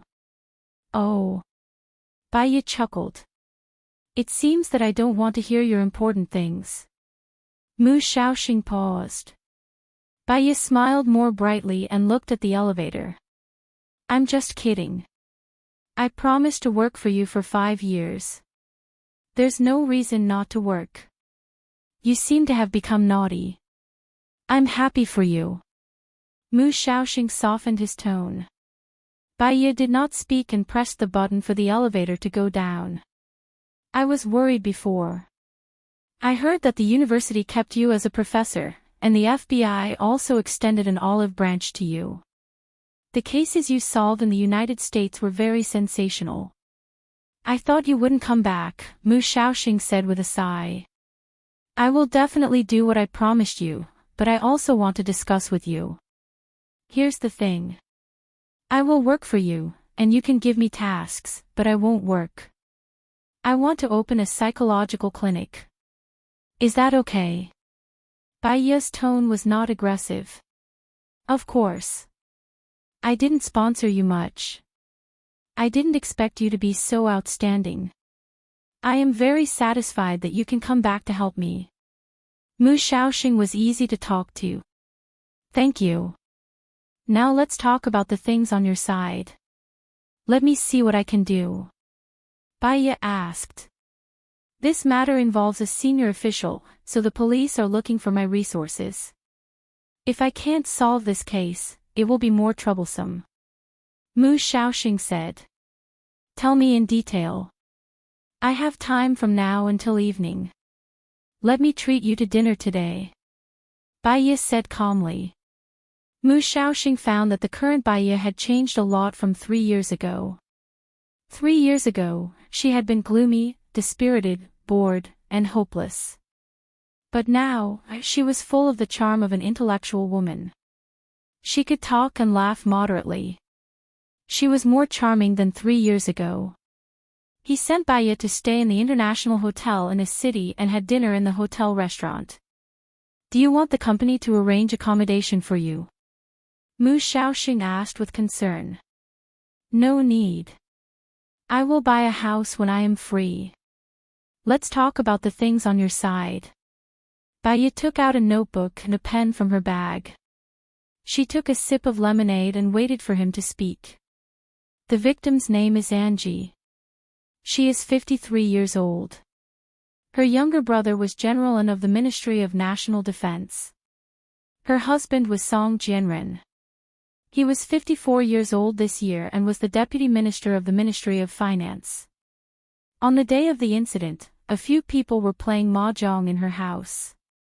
Xiong Dani is also playing mahjong. Xiong Dani's uncle is Su Jing, the Vice Director of the Commission for Discipline Inspection. Her son is Su Jiran, the CEO of a large corporation. He has a powerful political background and is not to be trifled with. At that time, Xiong Dani was sitting on the east side, and Angie was sitting in her favorite seat. Sitting in the southern seat was Chang Ruyan, the wife of the governor of a state. Sitting in the north seat is Mao Yu, the daughter of Angie's classmate. She is currently working in the finance department of the Ministry of Finance. Angie introduced her to her brother's son. In other words, she is the future daughter-in-law of the Minister of Defense, Mu Shaoxing explained. Baiye expressionlessly wrote down the identity and position of these people, as well as where they were sitting. She didn't expect that after 3 years, they would meet in such a way. Besides these people playing mahjong, who else was in the room? And how did Angie die? Baiye asked coldly. There were 2 nannies, a housekeeper, and 2 bodyguards. Among them, Song Jinren's sister, Song Shiyu, was here. Baiye was stunned. Song Jianren is Song Shiyu's younger brother.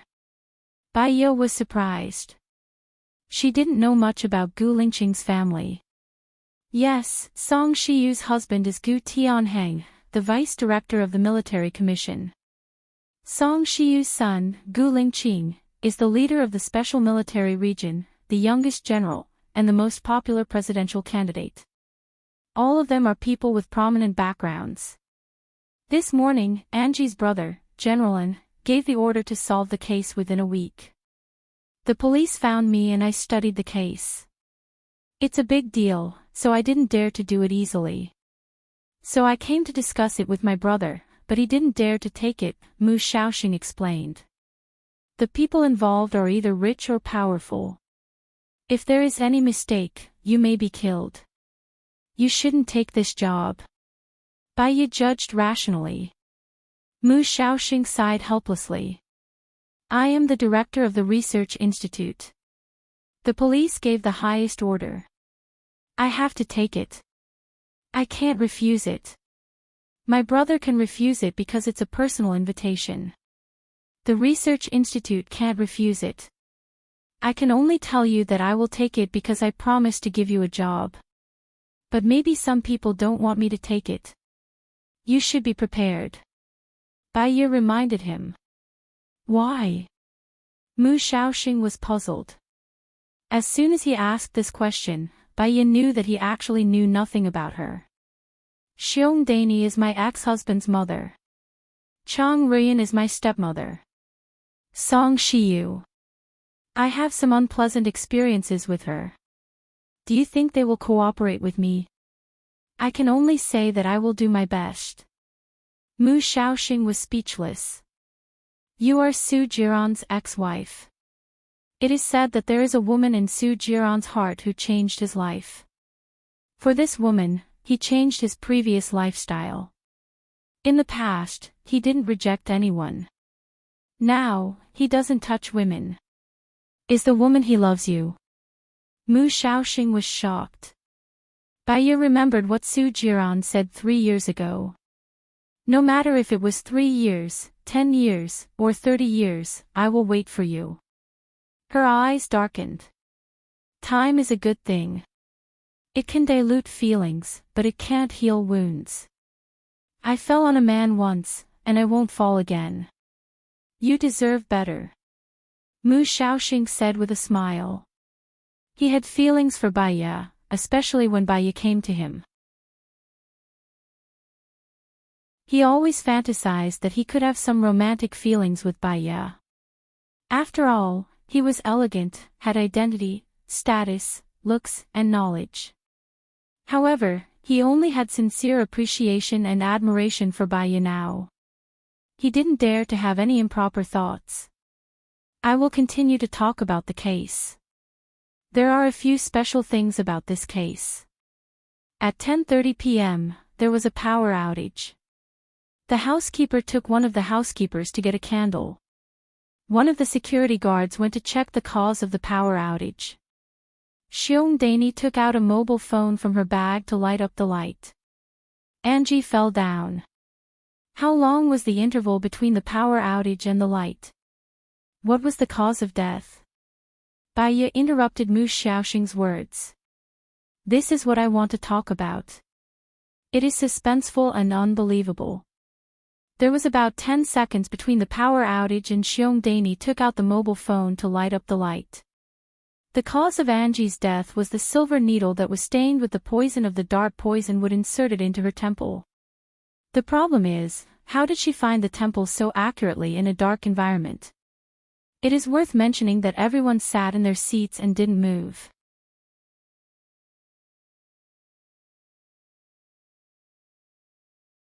Chapter 143. Do you have a clue now? Baiya asked and closed the notebook. The waiter served the food. If I had a clue, would I come to ask my senior brother for help? I'm confused now. The key is that Angie's brother also limited the date. How can we solve the case? Mu Xiaoxing said helplessly. Baiya smiled. We'll cross the bridge when we get to it. Can we go to the victim's house after dinner? It's routine. It should be okay. I'll call the director later. The director is under more pressure than me. Mr. Song should not be at home at this time in the afternoon. It's easier if he's not at home, Mu Xiaoxing said. Why is it easier if he's not at home? Baiya asked casually. Who would be willing to have other people look around and rummage around in their own home?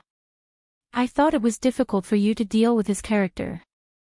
Baiya suddenly thought of the pregnant girl. Does Angie have a child? Yes, a boy. He used to be in the military of Guilingqing. He was a lieutenant colonel. This time his mother had an accident, so he should come back. Mu Xiaoxing said. Baiya nodded. She didn't ask too much about Guilingqing's family members. After all, it had nothing to do with her. After dinner they came out of the hotel. The rain was still pitter-pattering, and there was no sign of it stopping. The director of the police station specially sent 3 of the most capable policemen to go with Baiya and Mu Xiaoxing.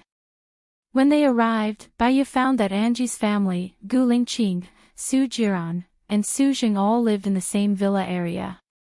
She got out of the car. Although she had an umbrella, the rain was too heavy and she was still wet. Entering the villa, it was not the door to the inner room, but a well-designed entrance. There were many disposable shoe covers on the entrance, and there was a special place for umbrellas. The design is very good.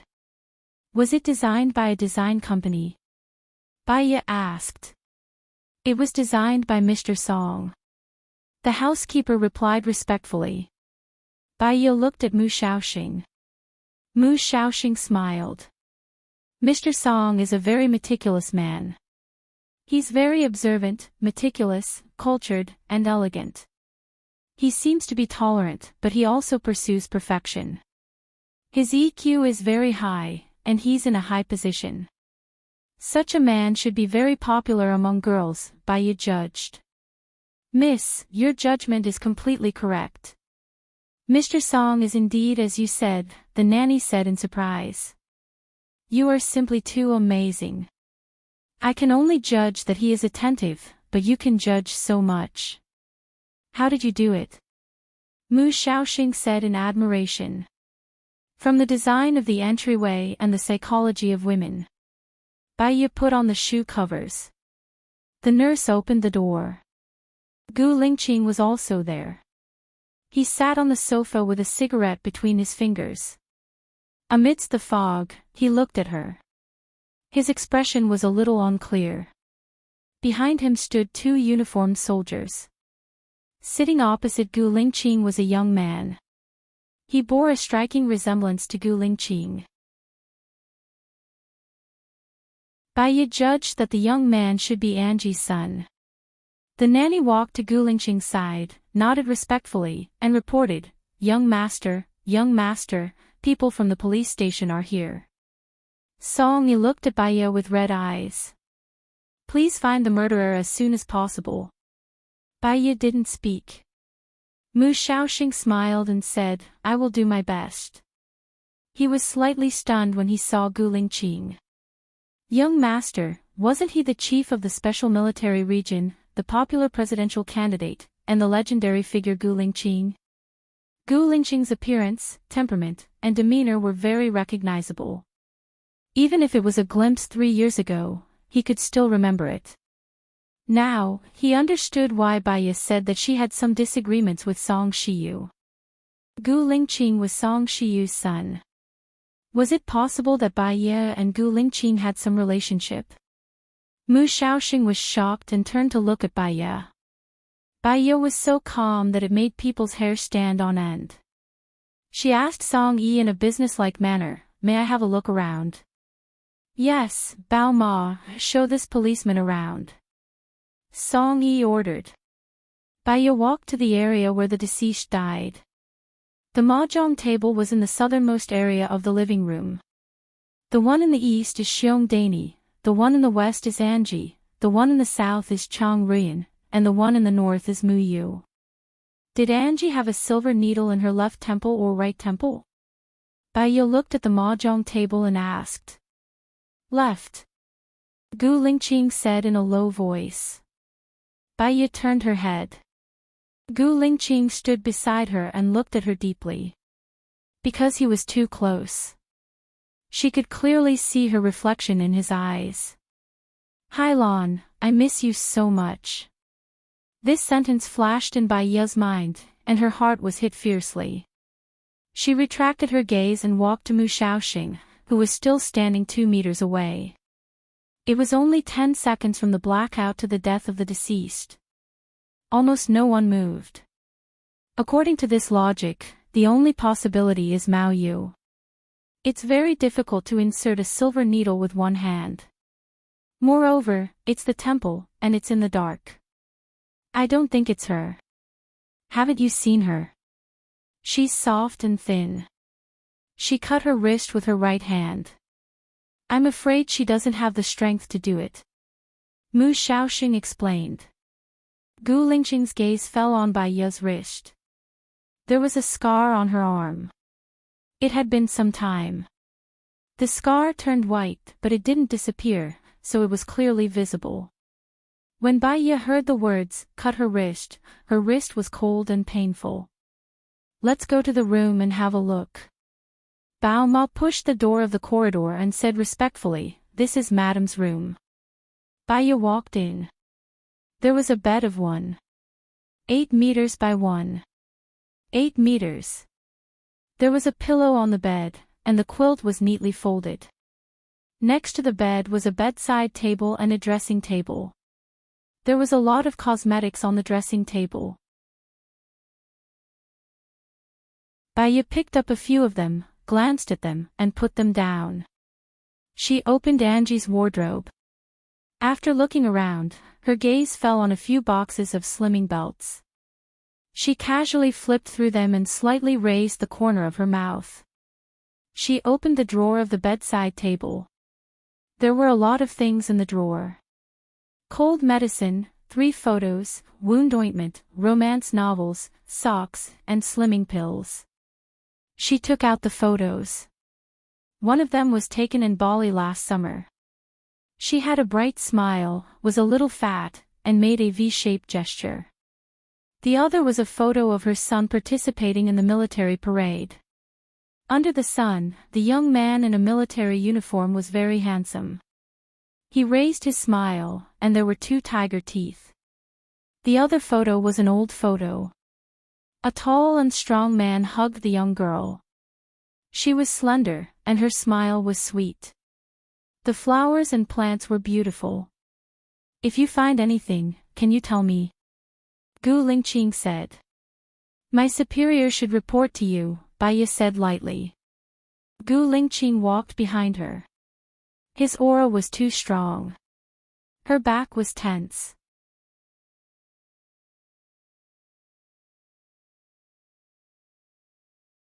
Chapter 144. 3.5 years can change a lot of things, such as work, relationships, and living environment, Baya said calmly. She walked away and kept a safe distance from him. Gu Lingqing held her hand. He pulled her in front of him with great strength. Baya didn't expect him to do that. She fell into his hard embrace. The familiar scent came to her. Baya was flustered, so she was furious. She pulled her hand out and slapped Gu Lingqing's face. It was a loud slap. 3 red fingerprints appeared on his face.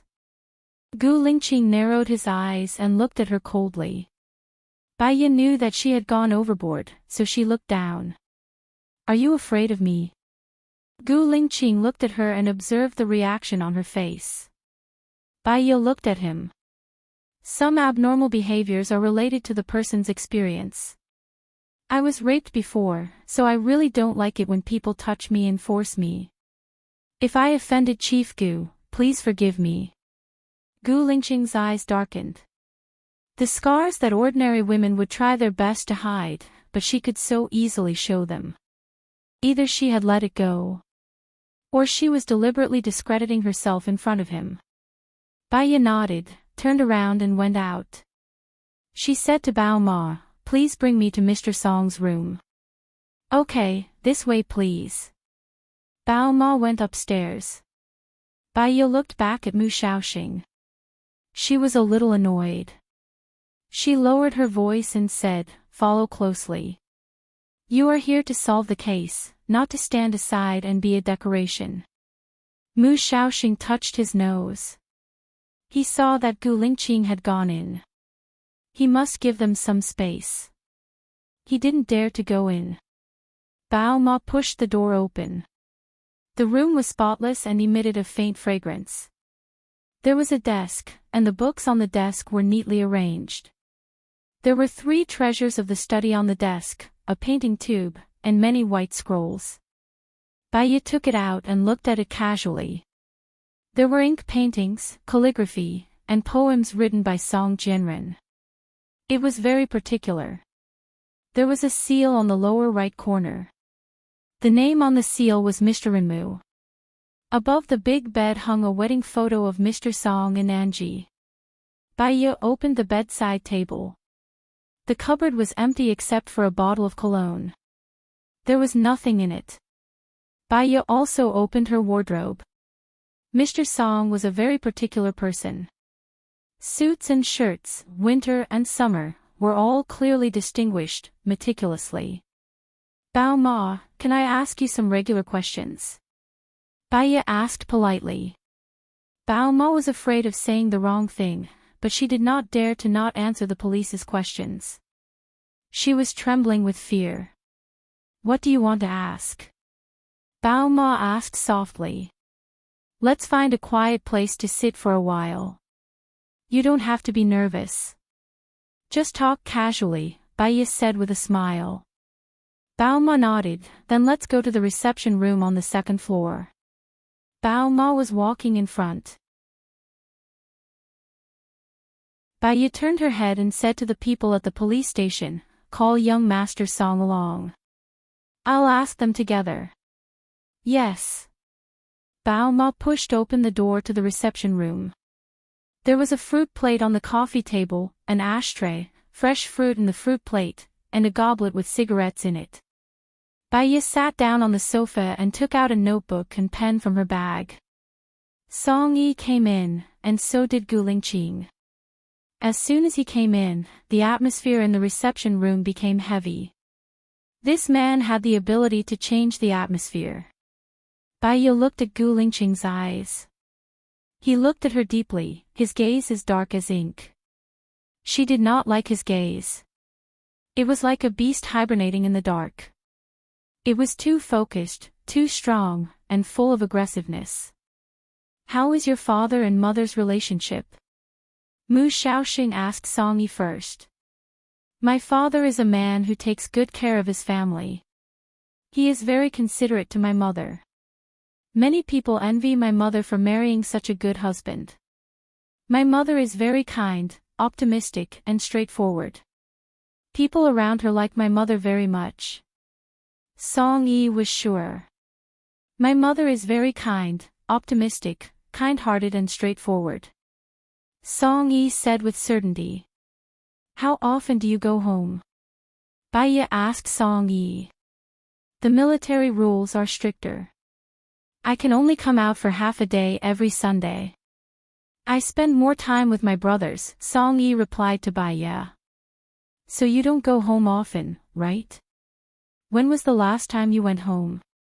Baiya asked. A month ago.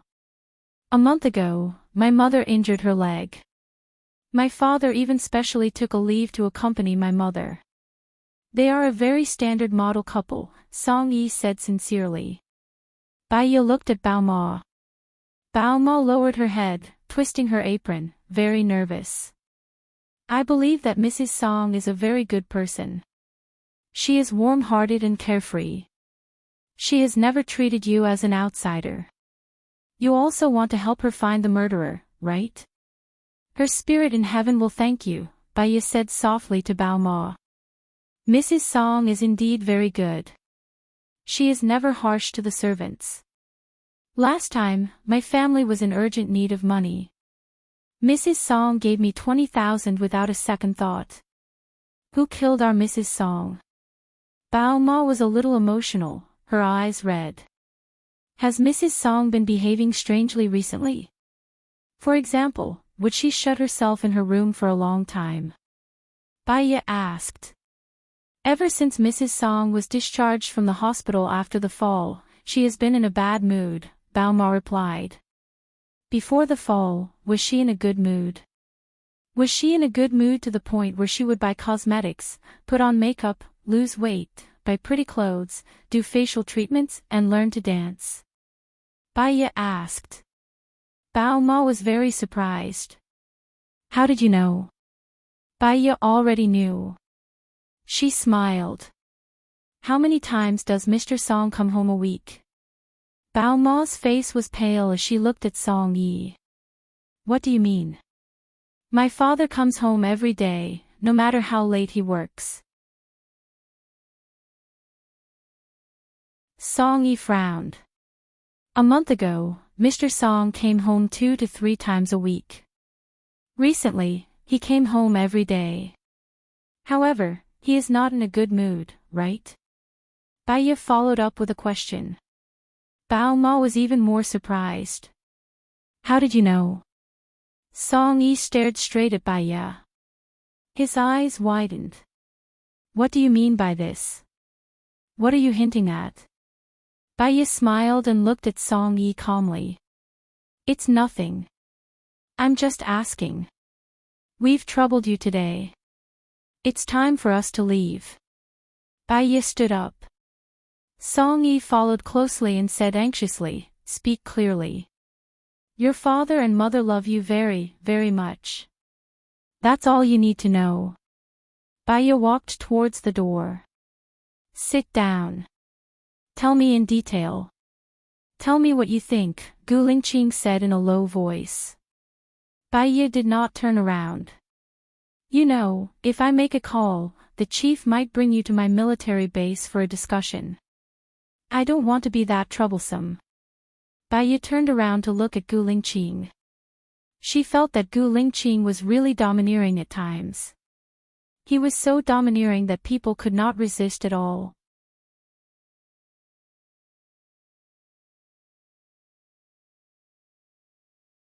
Chapter 145. I have a fiancé, Gu Lingqing said in a deep voice. His expression was hard to read.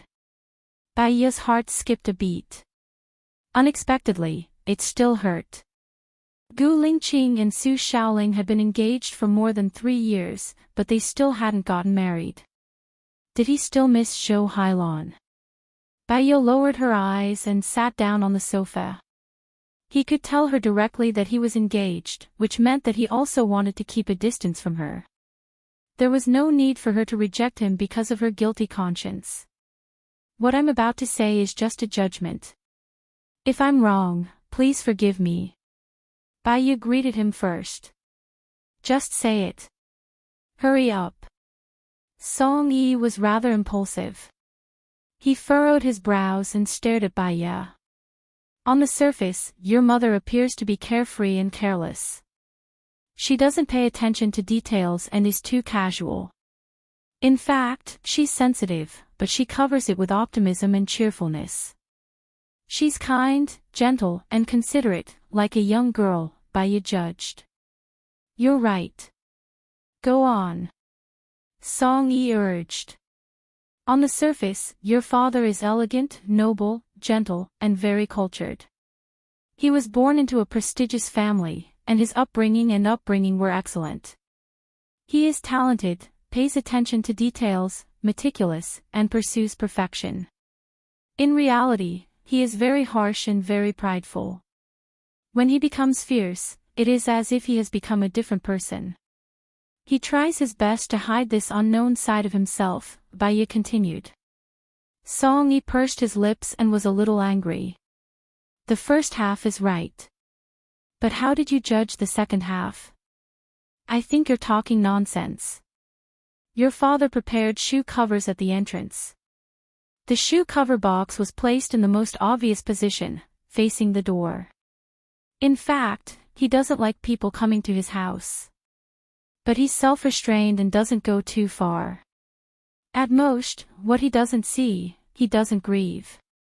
People who don't like people visiting them don't like to visit others either. They may be open-minded, but they're absolutely guarded against others.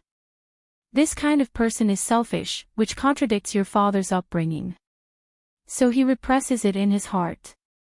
Your mother, on the other hand, was carefree, enthusiastic, kind and generous, and liked to socialize with people. As a result, your father squeezed more and more of these things. These things can also be seen in your father's paintings. His painting realm was very high, so high that it was like a fantasy story. There was always something oppressive in his paintings, which made the whole picture not so harmonious. One of the paintings was a landscape painting. The landscape was surrounded by clouds and mist, making it look like a celestial realm. However, in the lower left corner of the painting, there were a few people. Although it was a few strokes, it was obvious what it was trying to express. A man in his prime went to seek immortality, but he was stopped by a few people.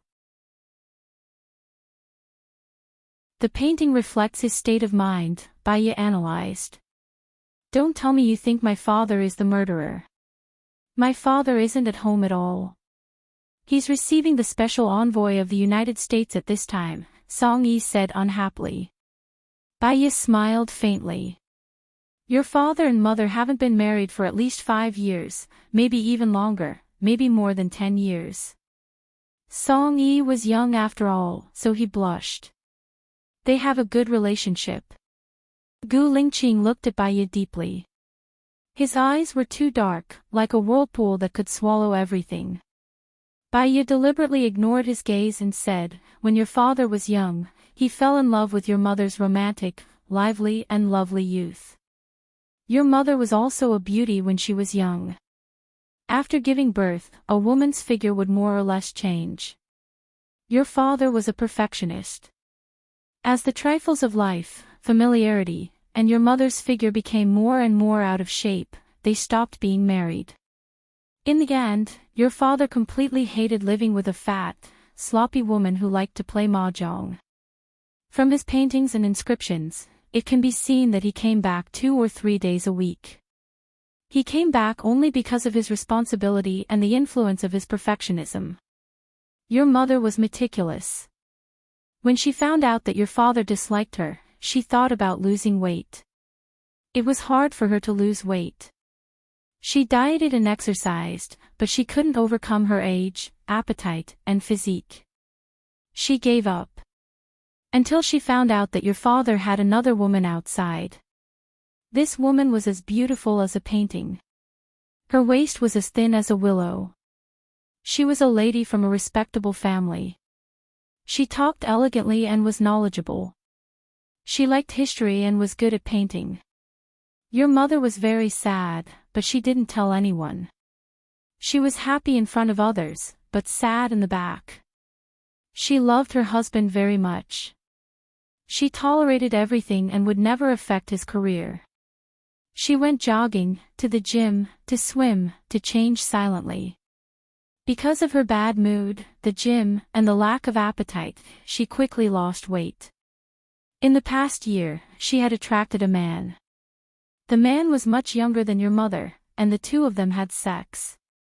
This relationship was discovered by your father because of your mother's foot injury. Your father wanted to turn back, but your mother couldn't. Hurt, betrayal, favor, and love made her decide to divorce.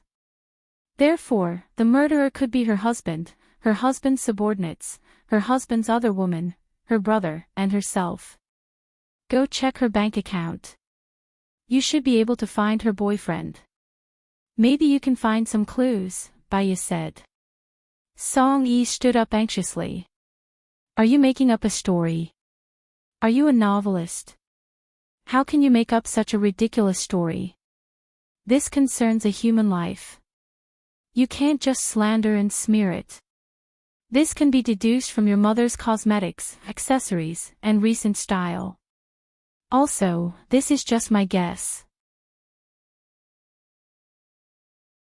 If you want to know the truth, you can ask your father or wait for the results of our investigation.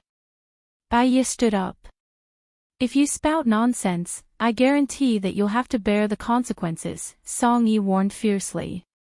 Baya looked at Song-yi. She wasn't angry. She smiled and said, you and your mother have a very good relationship. You had a relationship that ended because of your father's interference. So, you actually love and hate your father. Song-yi looked at Baya in surprise. You investigated me. You're wearing a necklace with a simple Li character on it. It should be a gift from your ex-girlfriend. You like her a lot. When I mentioned your mother, there was shock, heartache, and anger in your eyes. When I mentioned Song Jianren, besides hatred, there was disdain, disgust, and sneer in your eyes, Baya explained.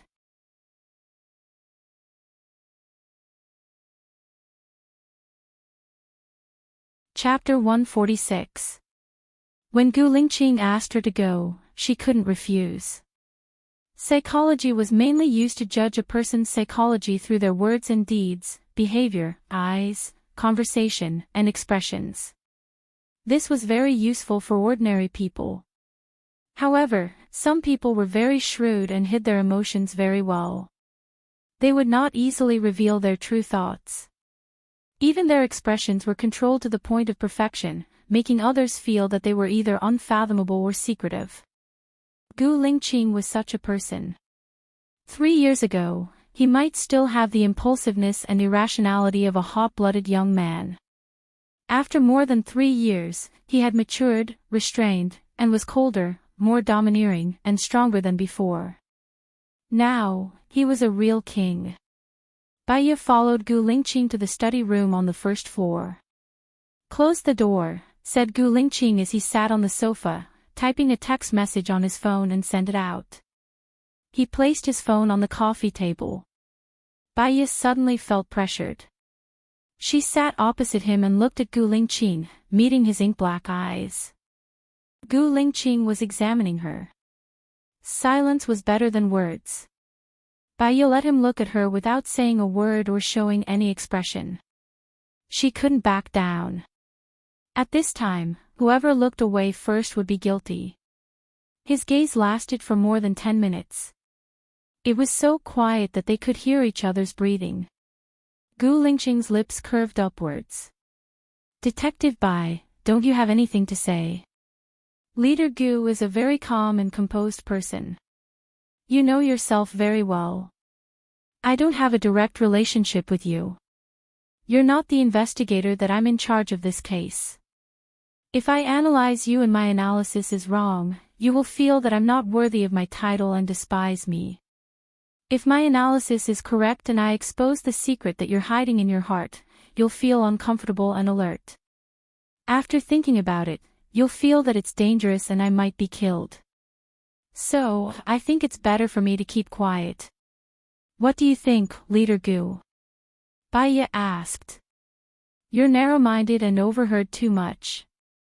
No matter what you said, I'll forgive you and I won't hold you accountable, Gu Lingqing said in a low voice, leaning against the sofa in a lazy manner. From this posture, she could tell that he was very relaxed and was just chatting with her. It was indeed harmless. He was harmless, but that didn't mean she would spill everything. Baiya smiled and said, Isn't the bureau chief busy today? He has the leisure to do some boring things. A sharp look flashed across Gu Lingqing's eyes. He straightened his body and stared at her sharply. There was no joking expression on his face. Tell me now, if there's anything wrong with what you said just now, just based on the fact that you slandered my uncle and aunt, and caused psychological pressure and trauma to my cousin, just because of this, you'll be thrown into prison and can't get out for the rest of your life. Gu Lingqing's tone was commanding. There was no room for rejection. His face changed faster than flipping a book. Baiya realized that what he said was true. Her face became serious and she didn't dare to be negligent. She said in a businesslike manner, There is a very dark place in your heart. Gu Lingqing sneered. His expression was indecipherable, and no one could tell what he was thinking about. Go on. Gu Lingqing said. You have a missing memory. Baiya lowered her eyes, and her long eyelashes covered the window of her heart. She didn't look at others, and she didn't want others to see her heart. You're very confused about this memory, and you're very lost. In the past few years, you have been looking for the answer, but you found that someone was stopping you from looking for the answer, and it was your family who stopped you from looking for the answer. So, you are injured. When the injury gets worse, you will become numb, Baiya continued. Do you know why I asked you to show me? Gu Lingqing looked at her with burning eyes. A bad feeling flashed through Baiya's mind. Could it be that he wanted her to treat his illness? She looked at Gu Lingqing in shock. Gu Lingqing smiled. I heard that you are a genius in the field of psychology and the top in the field of hypnosis. Seeing you today, you are indeed very capable. You guessed it right. I need you to treat my illness. I want to get my past memory back. Baiya's eyes turned a little red. She said without thinking, I refuse. Gu Lingqing stood up, pressed his hands on the side of her body, and stared at her coldly. The distance between them was only 20 centimeters. His aura was so strong that she almost couldn't breathe. I'm afraid you can't refuse, Gu Lingqing said overbearingly. There was a trace of confusion in Baiya's eyes. The current Gu Lingqing, the Gu Lingqing who had lost a memory, seemed to be very different from the previous Gu Lingqing who looked indifferent but was actually enthusiastic. Right now, he was truly cold and detached. Even the breath on her face was a little chilly. Why can't I refuse? Baiya asked in return. Gu Lingqing lifted her chin and moved closer to her. If you don't believe me, you can try. Baiya understood. He was a presidential candidate. With his current power, a single word from him would be enough to make her die quietly. She didn't need to hit a rock with an egg. I'll try, but I have to remind you, the people who don't want you to get your memory back the most are your parents. I'm afraid that even if they want to stop you, I can't do anything. I'll get someone to pick you up every week, and we won't have any superficial contact. They won't know, Gu Lingqing promised. He stood up and looked down at her. I'll send you back now. No need, my colleagues will send me back. Baiya refused. They left a long time ago. It's raining so heavily now. This place isn't a place that any car can enter. Do you want to stay here? Gu Lingqing asked in return. Bai also stood up and nodded respectfully at Gu Lingqing. Thank you, Chief. Outside the door, the rain was still pouring, hitting the car with a pitter-patter. Bai kept looking out of the window. She looked calm, but in fact, her heart was like the rain, restless and upset. The driver stopped the car. What's wrong? Gu Lingqing asked. Commander, there's a traffic jam ahead. Many cars are turning back. Maybe the water level is too high, Lieutenant Colonel Song reported. Go to Blue Sky Garden and find someone to solve the problem in front, Gu Lingqing ordered. Yes. Bai frowned. That, Chief, can you drop me off here? I'll walk there and take a taxi. It's raining so heavily, and the road ahead is flooded. There won't be any taxis here.